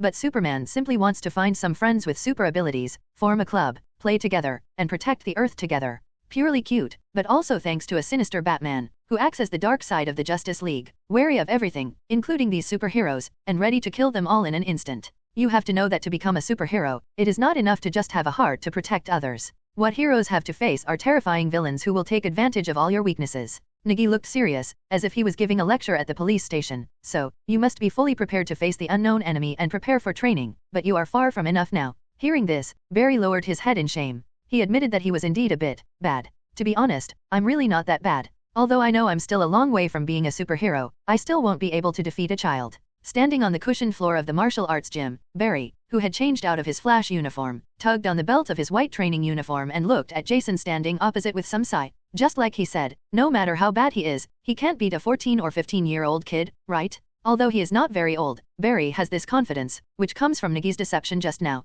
He is now a member of the legendary Justice League. Although Barry has no idea what this Justice League looks like, the word justice already represents everything. Nagi looked at Barry with a weird look on his face. It wasn't that Nagi looked down on him. The superheroes in the Justice League would become super capable once their super abilities were removed. The only ones who can fight back are Batman and Wonder Woman. The former is the ultimate human being, and the latter is an Amazon princess who received combat training on Paradise Island. Like the Flash and Green Lantern, the chosen ones who gained super abilities later in life actually have big flaws. Just like Green Lantern, after joining the Justice League, he acted with Batman. He knew that Batman did not have super ability, but he still wanted to show off his super ability by making a few remarks. As a result, I saw the legendary Batman's smile. The green light ring was stolen by Batman without even knowing it, which made him appear extremely weak and helpless, just like a baby whose pacifier was taken away. Although Green Lantern is really not weak, when it comes to being naughty, Batman's plan to destroy the Justice League is definitely not a plan on paper. The same goes for the Flash. If Nikki remembers correctly, the Riddler Nigma, who is still working overtime, once went to Central City for vacation in the original universe. The social death who tricked the Flash went to the guillotine and was forced to reveal his true identity. It was quite tragic. In the end, Central City's resident villains, the Rogue Gang, turned against each other on the spot and enlisted the help of the Flash to work together to defeat evil. Therefore, Nikki has no hope for the current Flash, and still expects the Flash to fish him out at a critical moment. Now look, Jason, come on. Nikki sneered. Jason, who had long been irritated by Barry's contemptuous look and provocation, stretched out his hand to pull off his fighting uniform, threw the heavy-duty sandbag inside to the ground, and clenched his bandaged fists. If you can't even beat a kid, don't you deserve to be a superhero? Jason provoked maliciously. Barry looked at Jason's muscular body, and his original contempt dropped. However, due to his face, he couldn't admit it directly, so he could only say awkwardly, I think, you should still be in school, right? Jason stepped heavily on his foot, lowered his body, and flew over like a bursting arrow. Barry's eyes widened instantly. Super speed brought more than just recovery. It also makes Barry's various physical reactions almost reach the top level. Even the top rally drivers are not as fast as Barry's nervous reactions. But the nerves react quickly and the body can't keep up, so it's useless. Now it's Barry's brain that has reacted. Before his body could react in time, he just raised his hand to block it, and was punched in the stomach by Jason. The punch was really powerful, and it hit the side of the stomach. It made Barry take 3 steps back, almost kneeling down, and he immediately vomited out of his mouth, although there was nothing. He ran from Central City to Gotham, had lunch, took the wrong route, and didn't get here until evening. That bit of stuff has long been digested. Superhero, are you like this? Jason crossed his arms and looked at Barry's embarrassed appearance, with a look of contempt on his face. Barry's face turned red, and he stood up from the ground, shouting in dissatisfaction, come again, just now. Before he could finish his words, Jason raised his leg and kicked him over. Barry quickly leaned back, his feet unsteady, and he sat down on the ground. Jason wouldn't give him a chance and flew up directly. A knee strike hit Barry hard on the face, followed by a knife to cover it up. Barry screamed and fell to the ground. Although he was also a police officer, he was in the field of logistics inspection, and he was still the kind of scientific research expert who did tests, inspections, and issued written certificates. This face-to-face, merciless fighting style. Even those frontline police detectives may not be able to take it. Not to mention Barry, and the reality is not a WWE wrestling game, but a turn-based battle with you. The next day, Central City Police Station. Good morning, Barry, what's wrong with your face? The colleagues at the police station looked at Barry with a bruised nose and face, and were very confused. I fell down last night. Barry waved his hand, returned to his workstation, took out the medicinal wine given by Nagi from his pocket, wiped it on his swollen face, and sucked in cold air. He didn't just fall, he was thrown all night. When it was almost dawn, I ate a donut for breakfast and ran towards Central City to go to work. The pain in my heart is not ordinary, I can't even beat a child. Barry looked in the mirror, the injuries on his face were gradually improving, and there was a gloomy look in his eyes. But when he thought of Jason's smile with his hands in his pockets, Barry clenched his fists unconsciously. He was not convinced. Sheriff, I want to ask for leave. Barry ran towards the office. Nagi is sitting in the office, watching the recent news. Gotham has been quite quiet recently, relatively quiet. Whoosh, the office door was pushed open, and Barry rushed in like a gust of wind, looking at Nagi seriously. What's wrong? Nagi let go of the hand holding the gun under the table. Under the desk, he installed an M4 assault rifle, removed the butt of the gun, and fixed it with iron nails underneath. When he fired, he strafed and hit someone by surprise. I want to become stronger, I want to become a real superhero. Barry shouted excitedly, even his blood was boiling. Nagi looked down at himself and made sure that he was not a basketball coach. He thought for a moment and said, okay, but you have to promise to do as I say. After all, you only have one life. Is it life-threatening? Barry winced. No, it's just that we are going to a strange place. You are the fastest, how fast can you run? Nagi stood up and asked.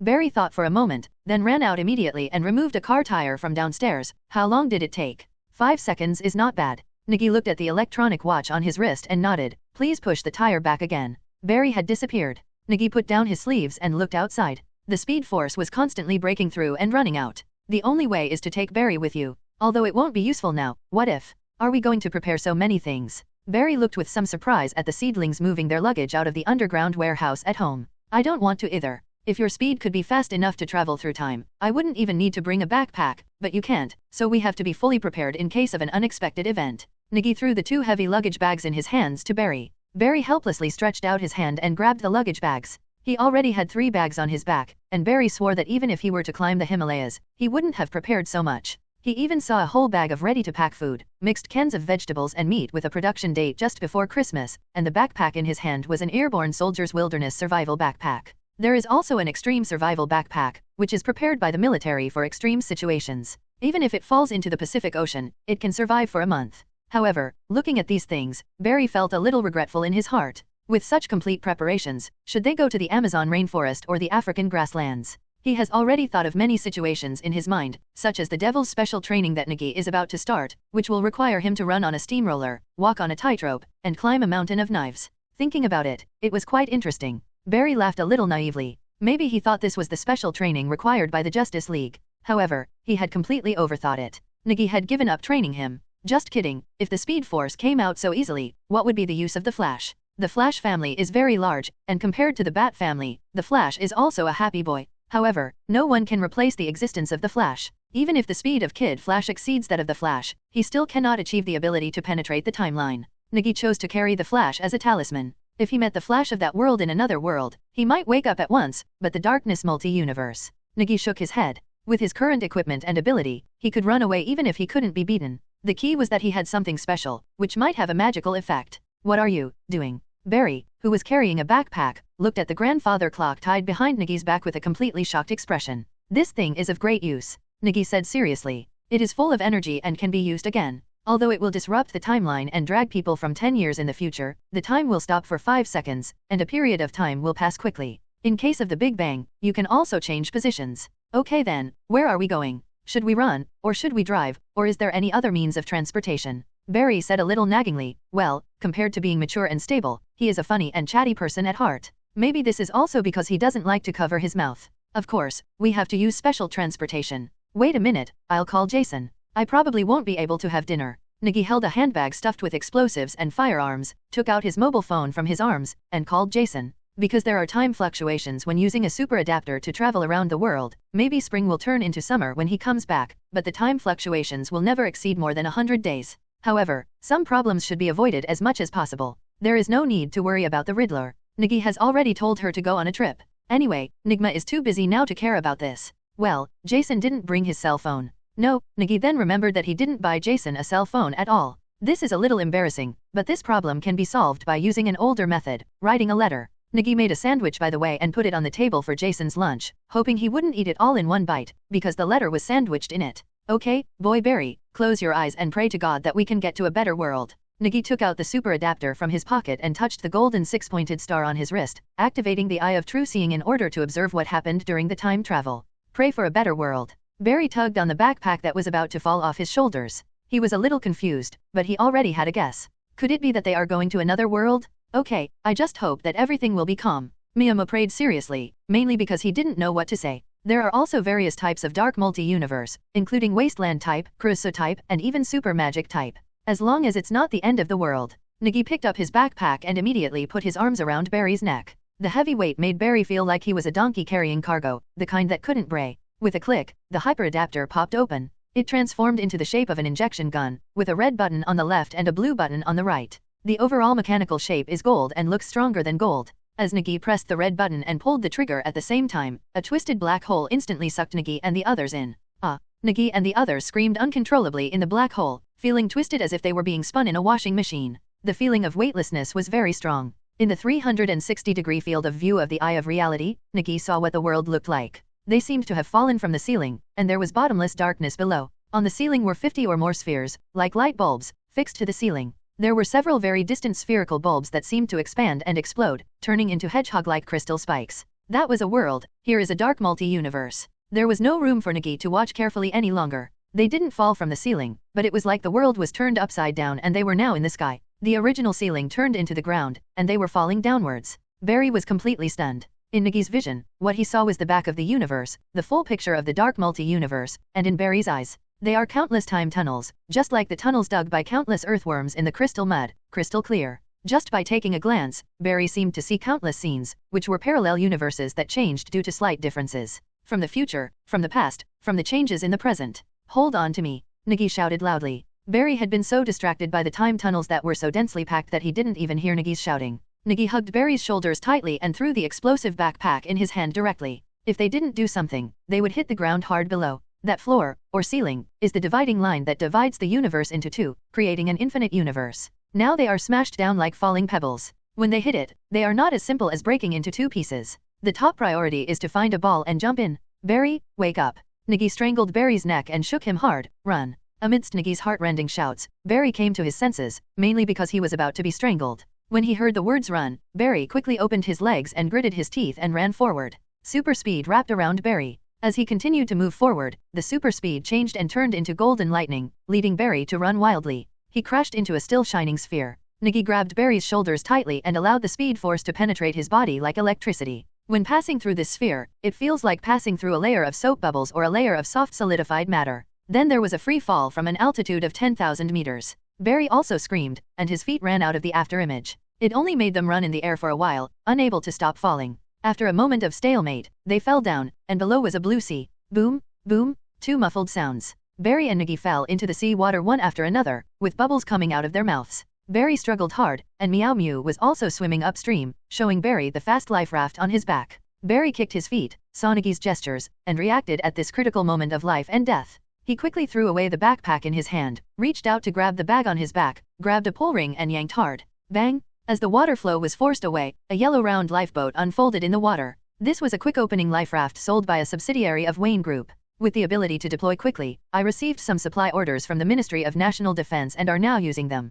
Barry pulled the life raft and was drifting towards the water. Nagi sank to the bottom of the sea. The clock of time on his back was all made of stone. In the water, it was like adding too much weight to his body. Even though Nagi was wearing the N-Metal magic cloak underneath his clothes, he couldn't stop sinking into the water. Sapling. Regardless of being in the water, Barry opened his mouth and shouted. He almost rolled his eyes when he choked on the sea fruit, and rushed down. Nagi struggled hard and reached out to untie the belt tied to his body. Suddenly a black figure rushed out of the water, and a black weapon stabbed Nagi in the back. With a clang, Meow Mew was shaken and fell forward. The button of the clock on his back was touched by the impact just now. The speed force that was previously wrapped in Barry's body was input into the clock of time through Nagi's body. The rock dial above rotated rapidly, and both the hour and minute hands began to rotate, but they were reversed. Barry was wrapped in the speed force and swam downwards with all his strength. Nagi's body that fell forward disappeared instantly under the sound of a bell. Barry stretched out his hand and grabbed an empty space. Barry's eyes widened and he looked at the place where the seedlings disappeared in disbelief. No, Nagi.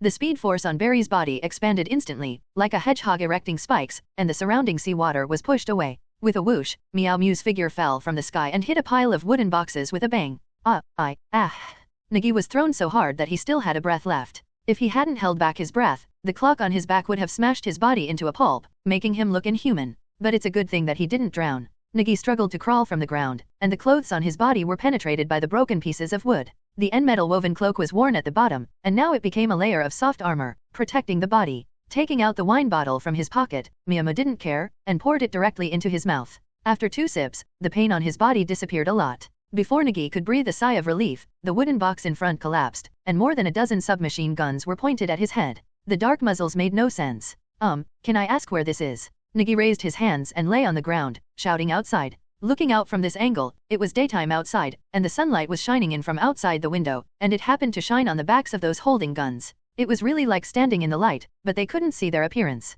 Where did you come from, man? Don't you know whose territory this is? A sharp-tongued woman walked over with a walking stick in her hand and a cigar in her mouth. Nagi blinked. He was not used to the sunlight in front of him, and it affected his vision, making it difficult for him to see clearly. But it would be much better if he was facing humans instead of those weird things. I am. Nagi paused. It's hard to say this. He doesn't even know where he is. He can't say that he is the sheriff of Arkham District, right? Then he will definitely live in Arkham, but it's just a lunatic asylum, a crazy, delusional kind. I'm passing by. My name is Miyagi. How do you call me, friend? Nagi asked tentatively, slowly lowering his raised hand and grabbing 2 pieces of the smashed wooden box. Nagi, I've never heard of that. Ask him to stand up. The woman gave the orders. 2 people with submachine guns came over. One of them grabbed one of Nagi's hands and pulled him up. They were very strong. They dragged Nagi out one by one. Speak, little man, and I will listen. The woman with a sharp voice who seemed to be the boss of these people stretched out her hand with black leather gloves and pinched Nagi's chin, looking at him with a slight smile. This action was very unfriendly and made Nagi feel like he was being teased, but the person in front of him seemed a little bit familiar. There is mainly one feature that reminds Nagi of the Penguin brothers who carry umbrellas and wander around the streets. The big hooked nose was so conspicuous that it was even a family trait, and Oswald was proud of it. What's your name? Nagi looked up and down at the woman in front of him and the gun-wielding men behind her. At least in Nagi's impression, there shouldn't be such a gang of women, right? They are still armed with guns, and this aura is not fake. I'm asking you, but I should indeed have some chivalry. They all call me Penguin Girl, but I prefer them to call me Ms. Cobot. You can do the same. Pfft. Nagi burst out laughing. He didn't mean anything else. He dared to swear to God that he had absolutely no other meaning. He was just surprised and couldn't express it correctly. He couldn't hold it back, so he had to spit it out. Penguin Girl, this unique title, let Nagi already know where he fell, DC's famous S*X world. Earth 11, in this world, the genders of men and women are reversed. The Amazon women who rule the world have created a society of female clans. Well, it is really a matriarchal society. That is, people who used to be men in the world have become women. Just like the Penguin Girl in front of me, Oracle, Harley Quinn, well, except for the gender change, nothing else has changed. But in the dark multi-universe, this place seems to be destroyed because it is submerged by the sea. Recalling the water they just fell into, Nagi suddenly thought of Barry, after the world was submerged by the sea. But there is no other creature alive, there is only one Batman who is swallowed by darkness and guilt, not Oracle. Will something happen to Barry? Nagi suddenly felt something bad. At the same time, on the sea on Earth 11, Barry was lying on the round lifeboat, eating the can in his hand and calling out the name of the seedlings. Life was not that difficult. At most, the can was a bit salty and there was no water to drink. Barry? Who is that? Penguin Girl asked very curiously. After all, how could she be discovered in the trading warehouse here? The Batboy has caused her a lot of trouble lately, and that Oracle. When she thinks of that guy, Penguin Girl gets very angry, very angry. Even looking at the handsome man in front of her made her feel uncomfortable. Normally, she would be happy to chat with him. Now, she just wants to find out the identity of Nagi. Then sell him to a brothel and let him know what will happen if he messes with the wrong people. My friend, he is probably lost. Nagi smiled awkwardly. He stood up and wanted to move his wrists, but the female bodyguards standing on both sides grabbed his wrists firmly. Well, I hope you won't get lost.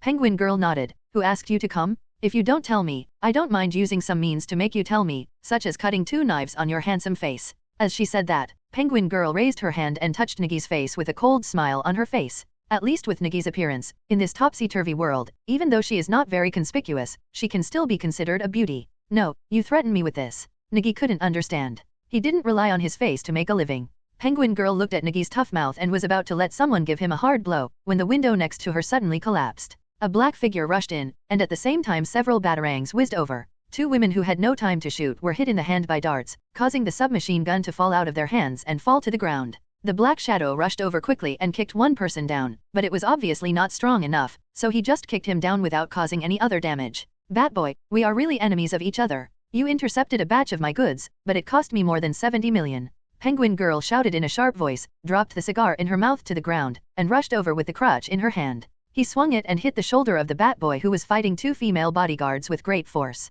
Nagi moved his fingers, and his strength shook. The hands of the 2 female bodyguards holding him could not grasp Nagi's wrist at all. After breaking free from the restraints, Nagi raised his hand and punched one person at a time, knocking them down on the spot. At the same time, he kicked away the wooden box next to him and threw it at Penguin Girl. Not to mention in this Earth 11's*X world, even in the original world, if the Penguin dared to treat him like this, then Nagi would have to let him know what a fist as big as a sandbag is. The wooden box accurately hit Penguin Girl on her back, causing her to stumble forward 2 steps, and was punched in the face by the Batboy who had recovered. Damn it! Penguin Girl gritted her teeth and cursed. The walking stick in her hand hit the ground, and thick smoke instantly billowed out, covering the scene. She wants to escape. The Batboy reacted immediately and reached out to catch her. But the one who was faster than the Batboy was Nagi. He rushed over in 2 steps and kicked him in the air. As soon as Penguin Girl withdrew from the smoke, she was kicked away by Nagi and smashed into the wooden box. She screamed in agony after the fall. Who the hell are you teasing? It doesn't matter file size. Nagi came over, pressed Penguin Girl's face directly, and pulled her out from the broken board. I hadn't noticed it just now, but it was quite expected. Nagi glanced at it, and saw that the buttons on the suit fell apart, and there was a rather spectacular Penguin Girl on the chest, but he didn't dare to think too much. These are brothers. As soon as he saw the Penguin Girl, Nagi automatically thought of the penguin's stupid look in his mind. It is difficult to look directly, to be intuitive, and to accept. Nagi turned his head in embarrassment. Penguin Girl looked at Nagi and couldn't help but laugh. I can't tell you are a good family man, haven't you? Then she pulled open her suit and flashed it in front of Nagi, with a rogue smile on her face. The Batboy on the other side saw this scene and kicked him with a red face. "You damn gangster. Are you okay?" The Batboy looked at Nikki with a worried look, and quickly took out the handcuffs and handcuffed the penguin girl to the ground.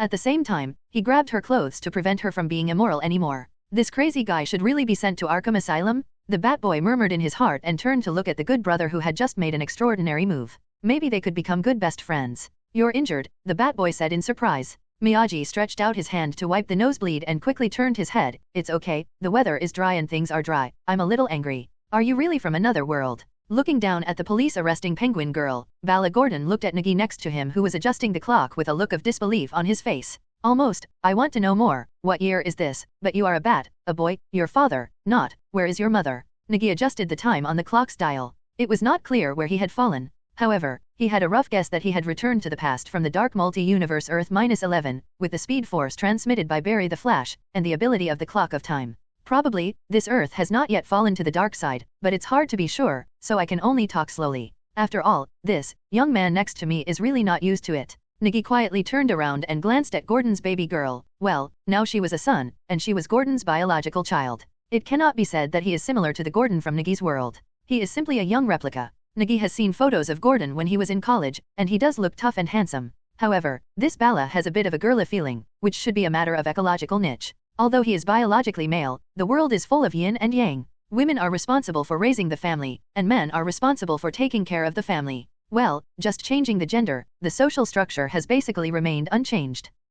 Bala was a little hesitant, mainly because Nagi revealed his identity as a man from another world. Well, this made Bala's head a little confused. His mind was full of the basics and general concepts of parallel universes, but the other party seemed to know his mother, Jimmy Gordon. Seeing the troubled look on Bala's face, Nagi tied up the clock of time again, tied the belt around his body, and carried the clock of time on his back like a backpack. "Actually, you don't have to hesitate so much. I can explain. For example, I know that your father, not mother, Gordon, is he the police chief or the director now? And that Oracle man?" Nagi emphasized twice in a row that this gender confusion made him feel even more awkward, but he really wanted to see the female version of Chief Gordon and take a photo if possible. Take it back and he can laugh at Gordon for more than 3 years. Bala stood up, covered his body with the cloak behind him, and stood in the shadow where the sun could not reach him. "Okay, I probably believe you, but do you know Oracle? I mean, her true identity, the true identity of Batman in your world. Bruce Wayne, the sole heir of the Wayne family, the most famous playboy in Gotham City, and the true identity of Batman."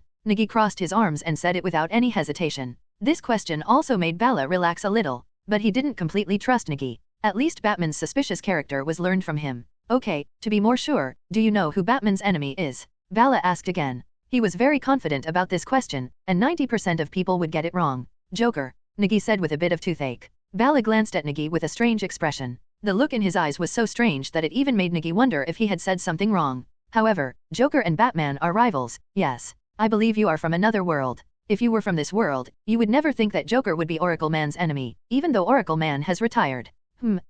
What did you say? Retirement? What the hell?" Nagi was still nodding at first, but when he heard Bala's words of retirement, his eyes widened in surprise. He clearly remembers the Oracle Man from Earth-11, but he lived until the world was destroyed and was swallowed by loneliness and darkness at the bottom of the sea. He became a villain and a member of the Dark Knights. Code name, Drowned Soul. She is retired. She was seriously injured and can no longer act. I am her successor. Bala put down his cape, and there was a red bat logo printed on the black uniform on his chest, which was the symbol of Batboy. The injury was serious. Who did it? Nagi asked doubtfully. Bane, a very scary female mercenary. She broke Oracle Man's spine. Bala lowered his head and said, raised his foot to step on a rolling cigarette butt on the ground, and crushed it hard, just like stepping on Bean who broke the Oracle Man's spine. So that's it. Nagi finally understood. Broken Back Bane, a supervillain who really inflicted serious damage on Batman. It seems that Batman in every world cannot avoid the broken back move, Nagi thought to himself. However, because this retirement is normal, even Batman in the original universe had the idea of retiring after his spine was broken, but he recovered by various means.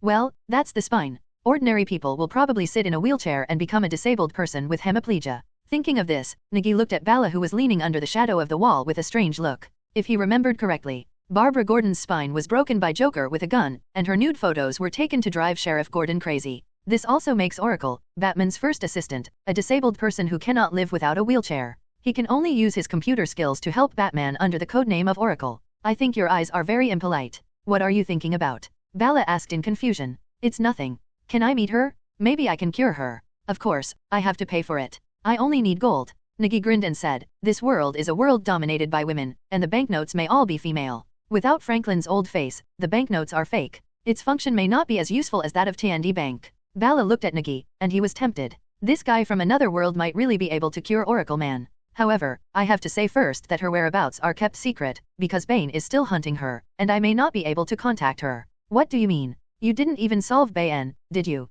Nagi is really surprised. Bane rules Gotham? It seems that this is really happening, but Nagi is really a little curious. What does this Bane look like? Does he also have a wrestler mask on his face and 2 tubes inserted into his body? No, the penguin girl just prepared a batch of arms and wanted to sell them to Bane, but I intercepted them midway. Then you are awesome. Forget it, I'll just do you a favor and find Bane. I want to see how strong he is as a mercenary. Nagi moved his arms. He also wanted to know how strong he was now and whether he could capture Bane with his bare hands. In the warehouse area of Triangle Cape, a group of mercenaries wearing body armor and holding M16 automatic rifles stood guard around the area in pairs. Not far away, there are searchlights and barbed wire installed on the sentry tower made of stacked containers. It looks like a military camp here. Nagi even saw a sentry machine gun hidden under the canvas. It would automatically fire when it scanned a person, and you could vaguely hear the barking of a dog inside. This is Bane's base. She recruits troops here and even negotiates with some upper-level people. Bala tugged on the hood on his face. In his 2 short pointed ears, there were no more radio waves from the Batcave.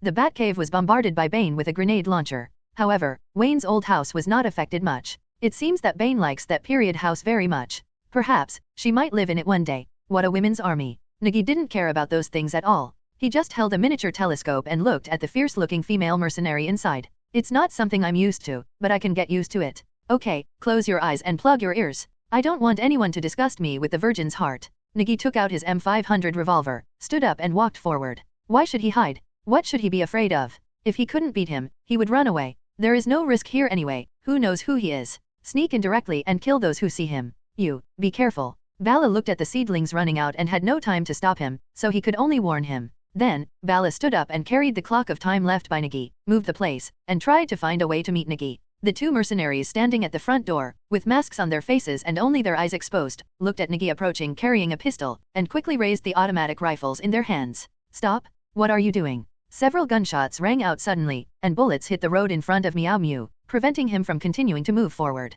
At the same time, he asked questions and shouted. They were indeed well trained, but they underestimated a little. Just after those few gunshots, Nagi stepped heavily on his feet. The energy under his feet exploded, and Nagi's figure was like a cannonball, coming over in an instant, before the 2 mercenaries could react. Bang! Bang! There were 2 dull gunshots, and the bullets that spun out of the chamber directly punched a hole in their helmeted heads. Huh! I wish you a good dream. Nagi blew the muzzle of his gun and walked inside. The sentry tower at the top reacted immediately. The mercenaries above quickly turned their heavy machine guns, but a round spherical object flew up from below and just landed on the sentry tower. A mercenary looked down and saw that the M67 fragmentation grenade had an explosion range of 5 meters and the power of anti-personnel shrapnel was terrifying. Almost immediately, the mercenary jumped from the sentry tower. She jumped, but the others were too late and were directly swallowed by the explosion of the grenade. Princess Hug. Nagi opened his hands below, quickly stepped forward, caught the fallen mercenary, and pushed his knees upward at the same time. Back-breaking kill, Bane's exclusive skill? With a click, the mercenary's spine was blocked by Nagi's knees and was abruptly broken into 2 sections.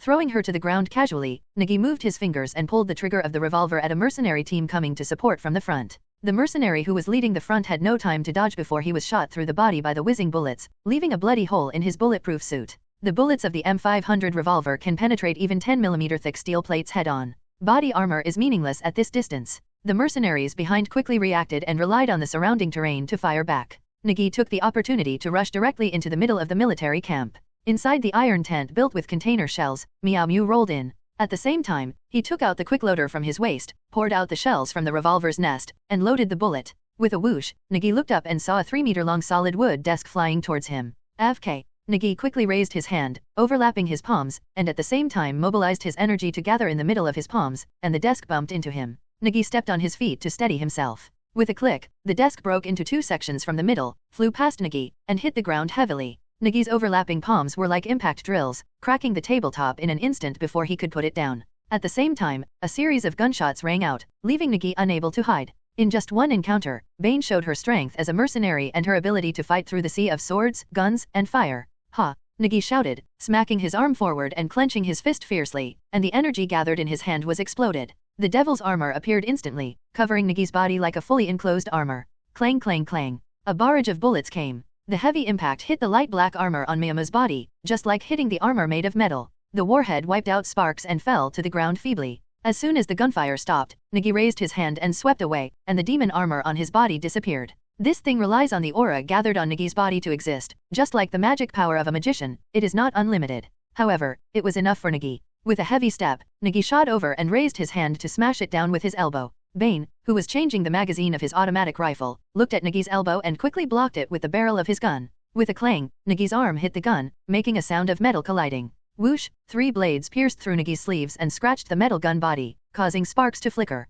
Bane didn't expect that the guy who suddenly attacked would use this move. He quickly abandoned the gun, took a step back to distance himself, and reached out to grab the SIG P226 pistol on his thigh. Nagi was faster and stepped on Bane's gun-drawing hand, using it as a center of gravity to drive his body. With his strong core strength, Nagi turned around and kicked Bane in the face with a tornado. Bane was severely kicked by this kick and fell directly to the ground. Miyamo would not miss any opportunity. A heavy football kick knocked Bane against the wall, collapsing a metal shelf and smashing the items on it. Broken items and bullets were scattered all over the floor. Nagi wiped his nose with his thumb, imitated Bruce Lee's signature move, shook his steps, and let out a strange cry. Bang! The metal shelf was pushed open, and Bane stood up with red eyes, wearing a black bulletproof vest and a skull-shaped wrestling mask on his face. It was very different from the Bane in Nagi's impression, except that his gender was female and his body was very strong. However, Nagi's attacks just now were all solidly endured by Bane. This is not easy at all. At least Bayan is already anxious. If she doesn't use some means, she may really be knocked down here. This guy is even more difficult to deal with than the Oracle Man. It's incredible that a man is so strong, Bane thought to himself. At the same time, she raised her hands and slapped them hard on both sides of her waist. There were 2 switches hidden there, which contained a special energy steroid. She liked to call this thing Venom, because if someone else is injected with this stuff, they will die. And she died miserably, but she was different. She could overcome the lethal effect of the venom and gain that kind of transcendent strange power. It's just that she doesn't like to use this kind of venom indiscriminately. She will only use it in critical situations, because the venom also has side effects and will affect her clear brain and make her do some irrational things. So far, she had only used it once in Gotham when she was fighting Oracle Man. She didn't expect to use it again so soon. The pipe hidden on the back was connected to the modified wound on the back of the neck. As the venom poured into the body, Bane's burly and strong body seemed to have expanded again. Do you think I will give you a chance to transform? Naive. With a sneer on her face, Nagi rushed over, stood up, and kicked Bayan hard on the chin. The moment he comes into contact with the venom, Bane also needs a little time to adapt. It only takes 2 or 3 seconds. However, at this point in time, Nagi found an opportunity. This kick caused Bane's brain to feel dizzy, which would have caused an ordinary person to fall down. Nagi clenched his fists, took a stance, and used the Iron Monkey Fist, followed by a swift straight punch, to hit Bane's head again. The destructive power of the 4 moves made Bane couldn't help shouting in pain, and he fell backwards, quickly raising his feet to steady himself. There was a dull thud. Nagi punched Bane in the abdomen again, with a twisting fist that made Bane spit out a mouthful of blood. You are not as strong as I thought. Maybe you didn't have time to apply the medicine. Unfortunately, you have no chance. Nagi raised his hand and struck out with a fierce shoryuken punch, hitting Bane's chin directly. The powerful impact knocked Bane's huge body off the ground, causing him to fall backwards. Bala looked at the half-demolished military camp and the mercenaries tied together with ropes held by Nagi like wild boars. The expression on his face was completely shocked. Are you so strong? Bala's eyes almost had little stars popping out. This was the first time he had seen such a strong man, even more powerful than Oracle Man. Sure, I'm just more experienced than you. Nagi waved his hand casually. He was not being modest. He is really experienced. The reason why Bane is strong is because he sprays medicine. Moreover, after taking the medicine, Bane was completely in 2 forms. Unless the venom tube on his back was removed, the strange power and dominance on his body could not be destroyed. It can be summed up in one sentence: the same move will be ineffective if used against the Saint for the second time. This is basically the case. And Nagi has long known about Bane's background. Even if her gender changes to female, it will not change her signature ability. Bane can boast about breaking Batman's back for the rest of his life. Then there was no second time. Instead, he used too much venom and was transferred from Blackgate Prison to Arkham Asylum. Call the police and ask the police to come and wash the floor. Otherwise, I will use bombs to clean up this area. Anyway, it's not bad. Nagi held a box of explosives and threw it into the crowd. He also touched a few grenades and stuffed them into his belt. Don't be impulsive. Bala quickly raised his hand to stop Nagi, took out his cell phone and started contacting people in the police station, especially his mother who was conscientious and dedicated her life to fighting for fairness and justice in Gotham. By the way, I want to ask, in your world, is there a Flash girl or something, the one who runs very fast? Nagi suddenly remembered that he and Barry had been separated for who knows how many years, so he couldn't just let it go. When the clock of time was fully charged, he might not be able to travel back in time. Isn't Barry doomed? Flash woman? What is that? Bella asked with some confusion. Looking at him like that, he really didn't know. The police car escorted the prisoner away from here. Nagi squatted in a hidden corner, holding Bella's computer in his hand, crazily filling in the knowledge points of this world. This world is completely different from his world. Not only are the genders reversed, but the world structure is also different. The Paradise Island of the daughter country hidden in the corner of the world has become the political core of the world, representing the era of strong women, and has implemented its own laws throughout the world. What's more interesting is that Wonder Woman has become a superhero, and is also a representative of the Amazon Council. She wears a tight-fitting uniform, red, black and silver accessories, and is as strong as Superman. Well, compared to Diana, who has long and straight thighs, this is a tough guy, probably, at least that's what it looks like on the outside. The others are all girls. However, when he saw the superwoman who corresponded to Superman, Nagi couldn't hold it back and squirted out a sip of water from his mouth. Lois? Superman's girlfriend. Nagi even wondered if he had fallen into the dark multi-universe. What about this? After searching the situation carefully, Green Lantern became the Purple Lantern woman, Star Sapphire, and Nagi must be Green Lantern's girlfriend, but this Purple Lantern is quite tricky. In the DC universe, there is an ability called the emotional spectrum, which represents the 7 primary colors of the rainbow and the emotions in them. The green light represents will, while the purple light represents love. Well, love makes people crazy. Purple Lantern only has women, but it is not evil, but there are all kinds of paranoia and extremes for love. Some situations even made Joker feel outrageous. You're still here. I contacted her. Do you want to see her? Bala changed out of his Batboy costume and walked over wearing a sports coat and baseball cap. She is naturally the Oracle. Nagi looked at the remaining 2 pieces of information, which were about Aquaman and Jesse Quick. These 2 corresponded to Aquaman and the Flash. Of course, I really want to see what Batman is like in this world. Speaking of which, in my world, I am not very familiar with him. One-sided, you should know. Of course Bala knew that he had compiled the database in the Batcave. He naturally knew about Batman's suspicious character and the database he had compiled on everyone he knew. And this suspicious character does not change due to gender. At least in many multi-universes, Batman has not changed this. Don't tell me, we have to walk. Nagi looked around and found no means of transportation at all, and suddenly felt a bad feeling. Of course no, it's right here. You may not believe it. Oracle Man has been monitoring this place. If she hadn't contacted me, I wouldn't have dared to think about it. Bala spread his hands helplessly. Nagi's brows jumped when he heard this, and he turned around and scanned the surroundings. Good guy, every move they make is under surveillance. How awesome. Follow me? Bala turned and led the way. Nagi closed the laptop, tucked it under his arm, and followed Bala forward, circling around the warehouse area, and finally stopped under a pillar of a bridge that had not yet been built. It seems that the plan here is to install an urban light rail system and lay tracks, but the construction was stopped before the construction was completed. There are isolation nets, barbed wire, and some construction materials scattered around, covered with waterproof canvas, and a sign is hung at the door, no unauthorized persons allowed to enter, with the words Wayne Group's construction site. This was really Batman's territory. Nagi looked at it curiously, and Barry walked in with his hands in his pockets. In a security room-like place inside. As soon as Miyama walked in, the floor began to sink. The entire iron house was part of the elevator, and the base was underground. With a click, the elevator came down, and a spacious underground base appeared in front of Miyama. The highly technological Bat Chariot, with its wing-like tail, was parked in the middle. Compared to the Batmobile in Nagi's world, which was as heavy as an armored car, the Batmobile here is more like a sports car or a racing car, with black matte paint and a movable tail fin. The streamlined body of the car firmly caught Nagi's attention, mainly because this car is really good looking. A wheelchair was slowly pushed over. Sitting in the wheelchair was Bruce Wayne, wearing a solemn black dress and black lipstick on her lips. She is very beautiful. She is the kind of beauty that is unforgettable at first sight. She has a curvy figure. The only drawback is that she is in a wheelchair. She would be more beautiful if she stood up. Hello, I am the Bruce Wayne you are looking for. Welcome, a visitor from another world. Bruce said with a smile. At least her tone was very relaxed and she didn't make Nagi feel any pressure. But until she picked up Nagi's hand and made a standard hand kiss, Nagi almost chopped off his hand in embarrassment. I suggest that we change our approach. At least in my world, we don't have to do this. Don't embarrass me too much. Haha, you are so interesting. At least a beauty like you is the shining star at my party. But I have to thank you for catching Bayan. Thank you. Brucey lowered her head deeply to express her gratitude. Her long black hair was curled into a bun on the back of her head. Are you always so polite? It's hard for me to believe that the face-paralyzed mute who wants to save face could be such a person. Nagi said with some surprise. Bruce smiled at Nagi. Maybe. What kind of person is the Batman in your world? I heard he was a man. This is also incredible to me. How? There seems to be a generation gap between us. I understand, but how is your waist? I don't believe you will really retire. There should be a way, right? Nagi rubbed his chin and asked suspiciously. Just look at this place. Retire? Retire and live under the feet of the enemy. The Batmobile is almost reflective. A look flashed through Brucey's eyes. There is indeed a way. My friends in the technical department helped me prepare an exoskeleton.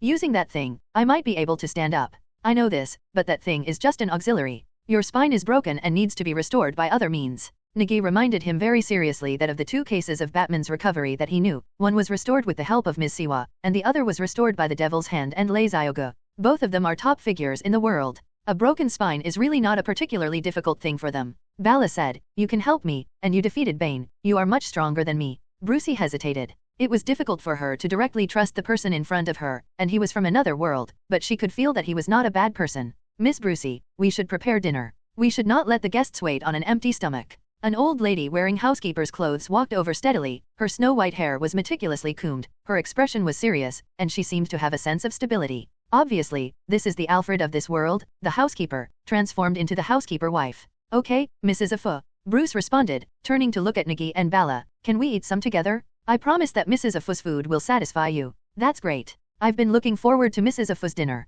I'll help you. Bala followed quickly. Before adapting to this world, I should first adapt to the food here. Besides, I'm really hungry. Nagi raised his hand and patted his stomach, which was a somewhat rude action. It made Brucey laugh. At least in her eyes, Nagi's behavior was very cute, and her wariness dropped a little. Well, their worldview is completely upside down. You can tell stories about your world at the dinner table. I think that is very interesting. Brucey pushed the rocker on the wheelchair with her fingers, causing the wheelchair to turn around and drive towards the restaurant. Ding! The adventure treasure has been refreshed. Please explore by yourself. Ding! The adventure treasure has been refreshed. Please explore by yourself. Ding! The adventure treasure has been refreshed. Please explore by yourself. As soon as Nagi, who was sleeping on the bed, opened his eyes, he was awakened by the series of noises and sat up quickly. So soon? I thought it would take a few days. Nagi muttered to himself with some surprise, took out the super adapter placed close to his body, and looked at the Omega energy slowly stored in the green grid above. The storage speed is not fast, but it is much faster than in the original world. If this is an increase per hour, in the original world it is calculated in years. Get up, my clothes. Nagi looked at the white shirt he was wearing. His previous clothes were given to Mrs. Afu to be cleaned and repaired. Although it was not necessary, Mrs. Afu was still very serious. Of course, it was possible that those clothes were used for genetic testing to check whether he was a real human. Even though Brucey's smile is beautiful, underneath this beautiful woman's skin is the core of Batman, and Nagi will not look down on her just because she is a woman. But the clothes. Nagi got off the bed and looked around. A set of clothing had been placed at the door. It looked like a handmade custom-made tuxedo and a pair of reflective black leather shoes. I'm really a little envious. It's great to have a butler. Nagi picked up the neatly ironed shirt on the floor, which even included underwear and a belt. He was really well prepared. I took off my white shirt which was wet and yet completely dry. There were still some yellow stains on it. I don't know if it was the sea water that dried it or the sweat that dried it. In the innermost part, the end-metal woven magic cloak that Nagi wore, well, the smell might not be very good. I guess even the great alchemist master didn't think that this thing was worn inside. Nagi took out the wine bottle, wiped the end-metal braid inside the cloak with the gun-cleaning cloth that he brought with him, and then put on new clothes. Not to mention, this clothes was quite cool. It's just that the appearance looks like a butler or a musician, but that's no problem. Nagi packed up his belongings and put them on his body in different categories. An M500 revolver, this one has a holster and can be hung directly on the belt, 2 quick loaders, and a few grenades. There is also a waterproof and explosion-proof mobile phone. Speaking of which, this mobile phone is a communication service and a signal source for Wayne Group. I turned it on and found that there was no signal. Nagi packed up the mobile phone and tied it to her calf. Although the thing had turned into a brick, she could use it when she got home. Open the door and walk. Mrs. AFO is already preparing lunch. Mr. Nagi, how was your rest? Today we have lamb ribs and grilled fish with vegetables. In order to suit your taste, I have prepared a Chinese meal for you. How about dumplings? I'm sorry to bother you. Nagi nodded and looked around. This underground space is very large, and the rooms are planned in different categories. Maybe they really want to live in seclusion here. Miss is in the command room, you can go through here. Mrs. Afu walked to the door and helped open the door. That was where the seedlings had just come down. The base made by imitating the Batcave seems to have a strong sense of nostalgia no matter which Batman it is. It was still dark in the Batcave, with only a few lights on the ceiling turned on, and everything else turned off. In the innermost part, a huge amount of computer is running, and several virtual display screens are rapidly switching, showing the current situation in Gotham. Brucey, wearing a pair of black-rimmed glasses, was sitting in a wheelchair operating a computer. The lights on the ceiling illuminated the place like a spotlight on a stage. Unfortunately, no one was playing the piano. What are you busy with? Nagi walked over. Looking at the huge amounts of computer, this should be the legendary Bat computer, with rapid switching of virtual displays. Brucey stopped tapping her fingers, turned to look at Nagi, looked up and down, nodded and said, "You look beautiful in this outfit. Do you want to take a look?" This is the multi-universe replica I made according to your instructions. Bruce took off her glasses and handed them to Nagi. Taking the glasses, Miyagi glanced inside curiously. It didn't matter whether he looked at it or not. There was a vast universe inside these lenses. Well, after putting on the glasses, Nagi felt that he was a bumpkin. This was obviously a virtual display. Where there were no lights around, there were flickering planets. A red disc-shaped plane of huge amounts divided the world into upper and lower halves. Dozens of spherical objects emitting light fell on this huge red disc. Brucey didn't know where she came from. She took out another pair of glasses and put them on, then raised her hand to change the surrounding scene. The red plate rose up, and under the plate, dozens of the same spherical objects hung upside down, but the color was darker, which was quite appropriate. It was only slightly different from what Nagi saw. You are really awesome. You have made this thing. But can you make it more accurate? Give me a map like this. Nagi leaned forward to see more clearly. If this thing could really be restored one-to-one, it would be equivalent to having a multi-universe map. Alternatively, you might be able to freely choose to enter those multi-universe worlds. Nagi knows a few good worlds, such as Earth 26, which is full of animal forms. It is a world of non-physical death. The exaggeration can be compared to Tom and Jerry. Earth 42 is all in the form of children, a children's world like a cartoon. Nagi feels that he can destroy this children's version of the Justice League and steal their lollipops. Low cost, high return. It's much better than those wasteland types, and there is even the Crusoe type. After Batman got old, he killed his own son as a sacrifice and became Gotham City. That's right, Batman and Gotham City have merged, and the entire city has become a living creature to prevent all kinds of crimes from happening. Just like the Death God has come, all kinds of things are killing, and the guilty will die. You are on that Earth. If according to what you said, your world is a male-dominated world, even Batman is a male. Brucey repeated her old tune and inquired about the situation in another world. At this moment, Nagi suddenly understood Barry's difficulties. How should I put it? It's a parallel universe. You should understand that except for gender, there is nothing different between you. Of course, there are some differences. Nagi turned to look at Brucey. Do you think the world is in a positive or negative direction? This was also Nagi's doubt, but he was sure that the world he traveled through was definitely the dark multi-universe Earth 11. However, the current situation is obviously not that dark. At least the world will not be submerged by the sea, and Brucey has not turned into a drowned ghost, which makes Nagi very curious. Brucey also started to think about it. Obviously the answer to this question had a certain philosophical nature.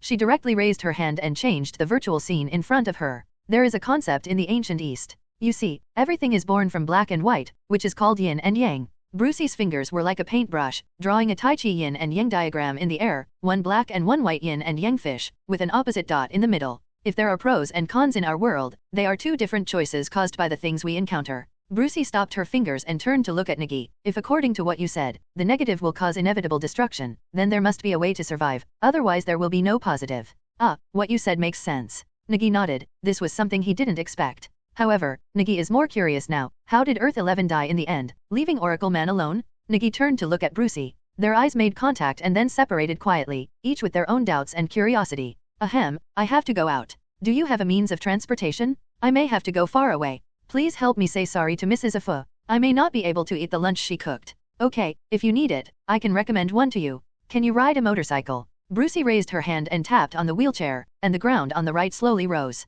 In the glass display case below, there was a specially made motorcycle parked. It has matte black paint, a streamlined body, some modifications for speed, and a helmet next to it. Cool, I thought you would let me drive. Nagi's eyes fell directly on the Batmobile, which must be faster. I think that car is too violent and may not be suitable for you. If you are still in Wayne Manor, I will find you a more suitable one, such as Porsche's latest blue sports car. I always feel a little weird. Nagi frowned. The elevator slowly rises and leaves here. Sitting in a wheelchair, Brucey raised her hand to support her chin, opened the Bat computer, and checked the things Nagi talked about last night. Miss Brucey, it's time to eat. Mr. Nagi has left. Mrs. Afu came over and looked around. He asked me to tell you that I'm sorry. He has to go somewhere far away and probably won't be able to eat the lunch you cooked. Brucey repeated what Nagi had just said, and raised her hand to search for information about Nagi in the database, but unfortunately found nothing. Just like there is no such person in this world, there is no corresponding one, at least not in Gotham's various databases. Brucey has activated the Amazon Congress database to search for people around the world related to seedling information.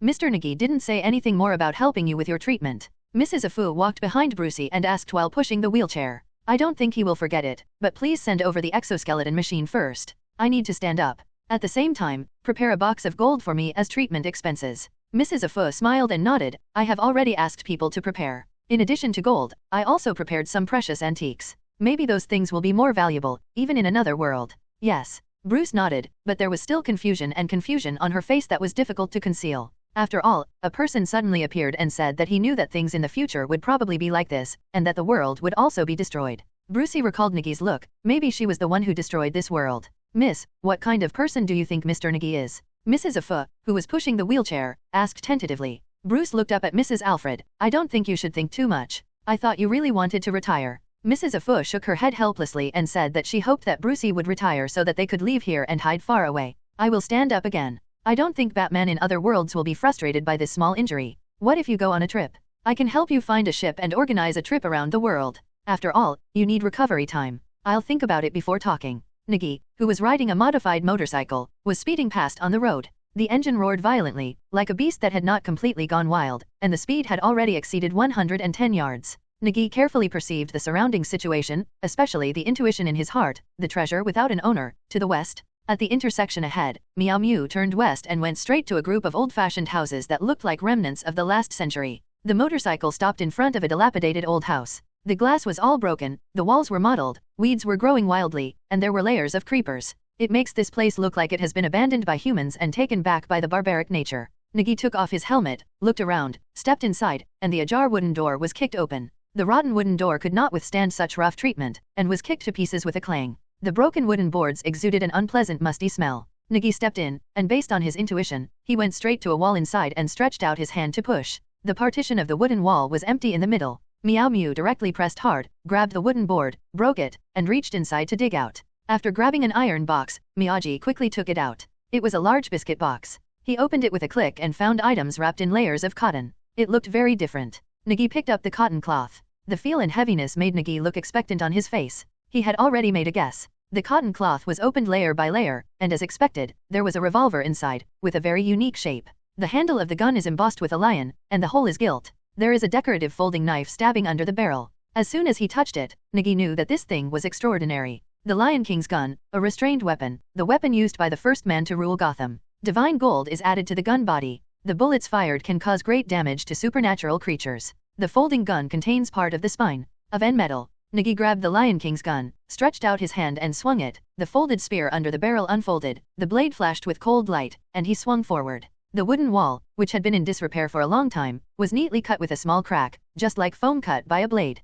There are no bullets in the cylinder, but the caliber is file size, which is a very common 9mm pistol bullet. Nikki weighed the Lion King's gun in his hand. One more was not too much, and one less was not too much. It could be used as a backup gun. Putting the gun in his belt, Nikki turned around and walked out, hoping that other things would make the treasure hunt more fun. The motorcycle roared away from here, drove along the coastline, and headed straight for a hill full of abandoned motorcycle frames, Indian Hill. It's quite easy to find things here. It's on a big tree with strong vitality. To be precise, it's in the crow's nest at the top. It's quite high and the crow's nest is quite big. Nikki glanced around as a habit, and there were only a few homeless women living in rusty and worn-out bicycle frames in abandoned car yards. Passing by here, of course they didn't bother to look up at the sky, they were just looking for something to sell for money. Meow Mew moved his palms, and his 5 fingers were like hooks. He grabbed firmly on the tree trunk, his fingers even scratched through the bark of the tree. He pulled hard, and then climbed up step by step. On the top of the tree, the crow's nest was quite large and looked old. There were many things in it, including broken mirrors, pebbles, various coins, and several rings.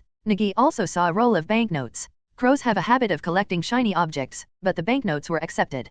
Putting the banknotes into his pocket, Nikki reached out and rummaged through the pile of Crow's precious collections. A coin fell into the hands of Nikki. On the coin was a man's head, which looked a bit like the Roman Emperor Caesar. Both sides are on the front, it is a wrong version of the coin. However, one side of it was severely rubbed, and the wounds on it cut open the image on the coin. Decision coin, a choice object. When you encounter a problem that is difficult to decide, entrust everything to the coin. There is no compromise, only the right to decide and choose, come and choose. Isn't this Two-Face's? The male version. Nikki took the coin and weighed it in his hand. This is Two-Face's exclusive item. Even Gotham's security, the city's survival, and human life and death all depend on this coin. However, Harvey Dent's coin is a fake replica of the Statue of Liberty's double-headed head. Well, there's also Harvey Dent's dark childhood, his alcoholic father, the beatings he got, the coins flipped, the right and wrong lost forever. What will the last one be? Nikki flicked the coin with his fingers, and the coin spun and fell from the air, revealing the scratched side. In fact, Nikki didn't think about anything in his mind, and the thing didn't choose anything.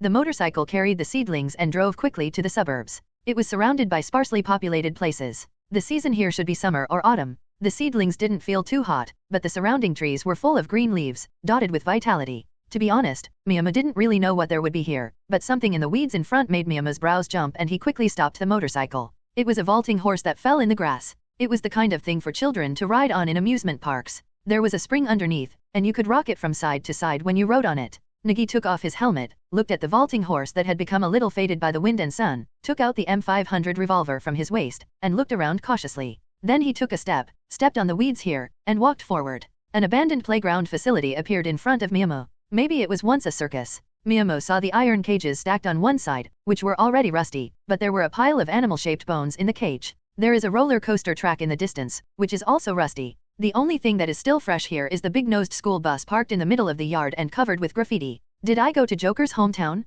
But Joker should be in Arkham Asylum now. I hope his cage is stronger. Nagi looked at the ferocious Joker's smiling face on the school bus, feeling a little wary in his heart. However, the one in this world should be Harley Quinn. So, who is Harry Quinn? Nagi suddenly had a bad feeling and looked towards the big tent with some vague movement. There is also a carousel facility outside, with a mummy tied to it sitting on a headless white horse. Nagi rushed in directly, and the tent was in a mess. There was also a TV with poor signal, which was playing a live news broadcast. It was hard to see what was on it, and red lip prints were smeared on it. It was like someone was hugging the TV and having a crazy kiss, and they were still wearing rose-colored lipstick. Nagi didn't want to think about what was happening here, because there were many indescribable condoms thrown on the ground, which made him feel very awkward. However, Nagi really hopes that the Joker from his world can come here. If possible, he can provide the ticket. But thinking about it, Miyamo had not forgotten why he came here. After digging in his pocket for a while, Miyamo took out a piece of cotton cloth and spread it on his hand, and started rummaging through the pile of garbage in front of him. It was really regrettable not to bring gloves with me.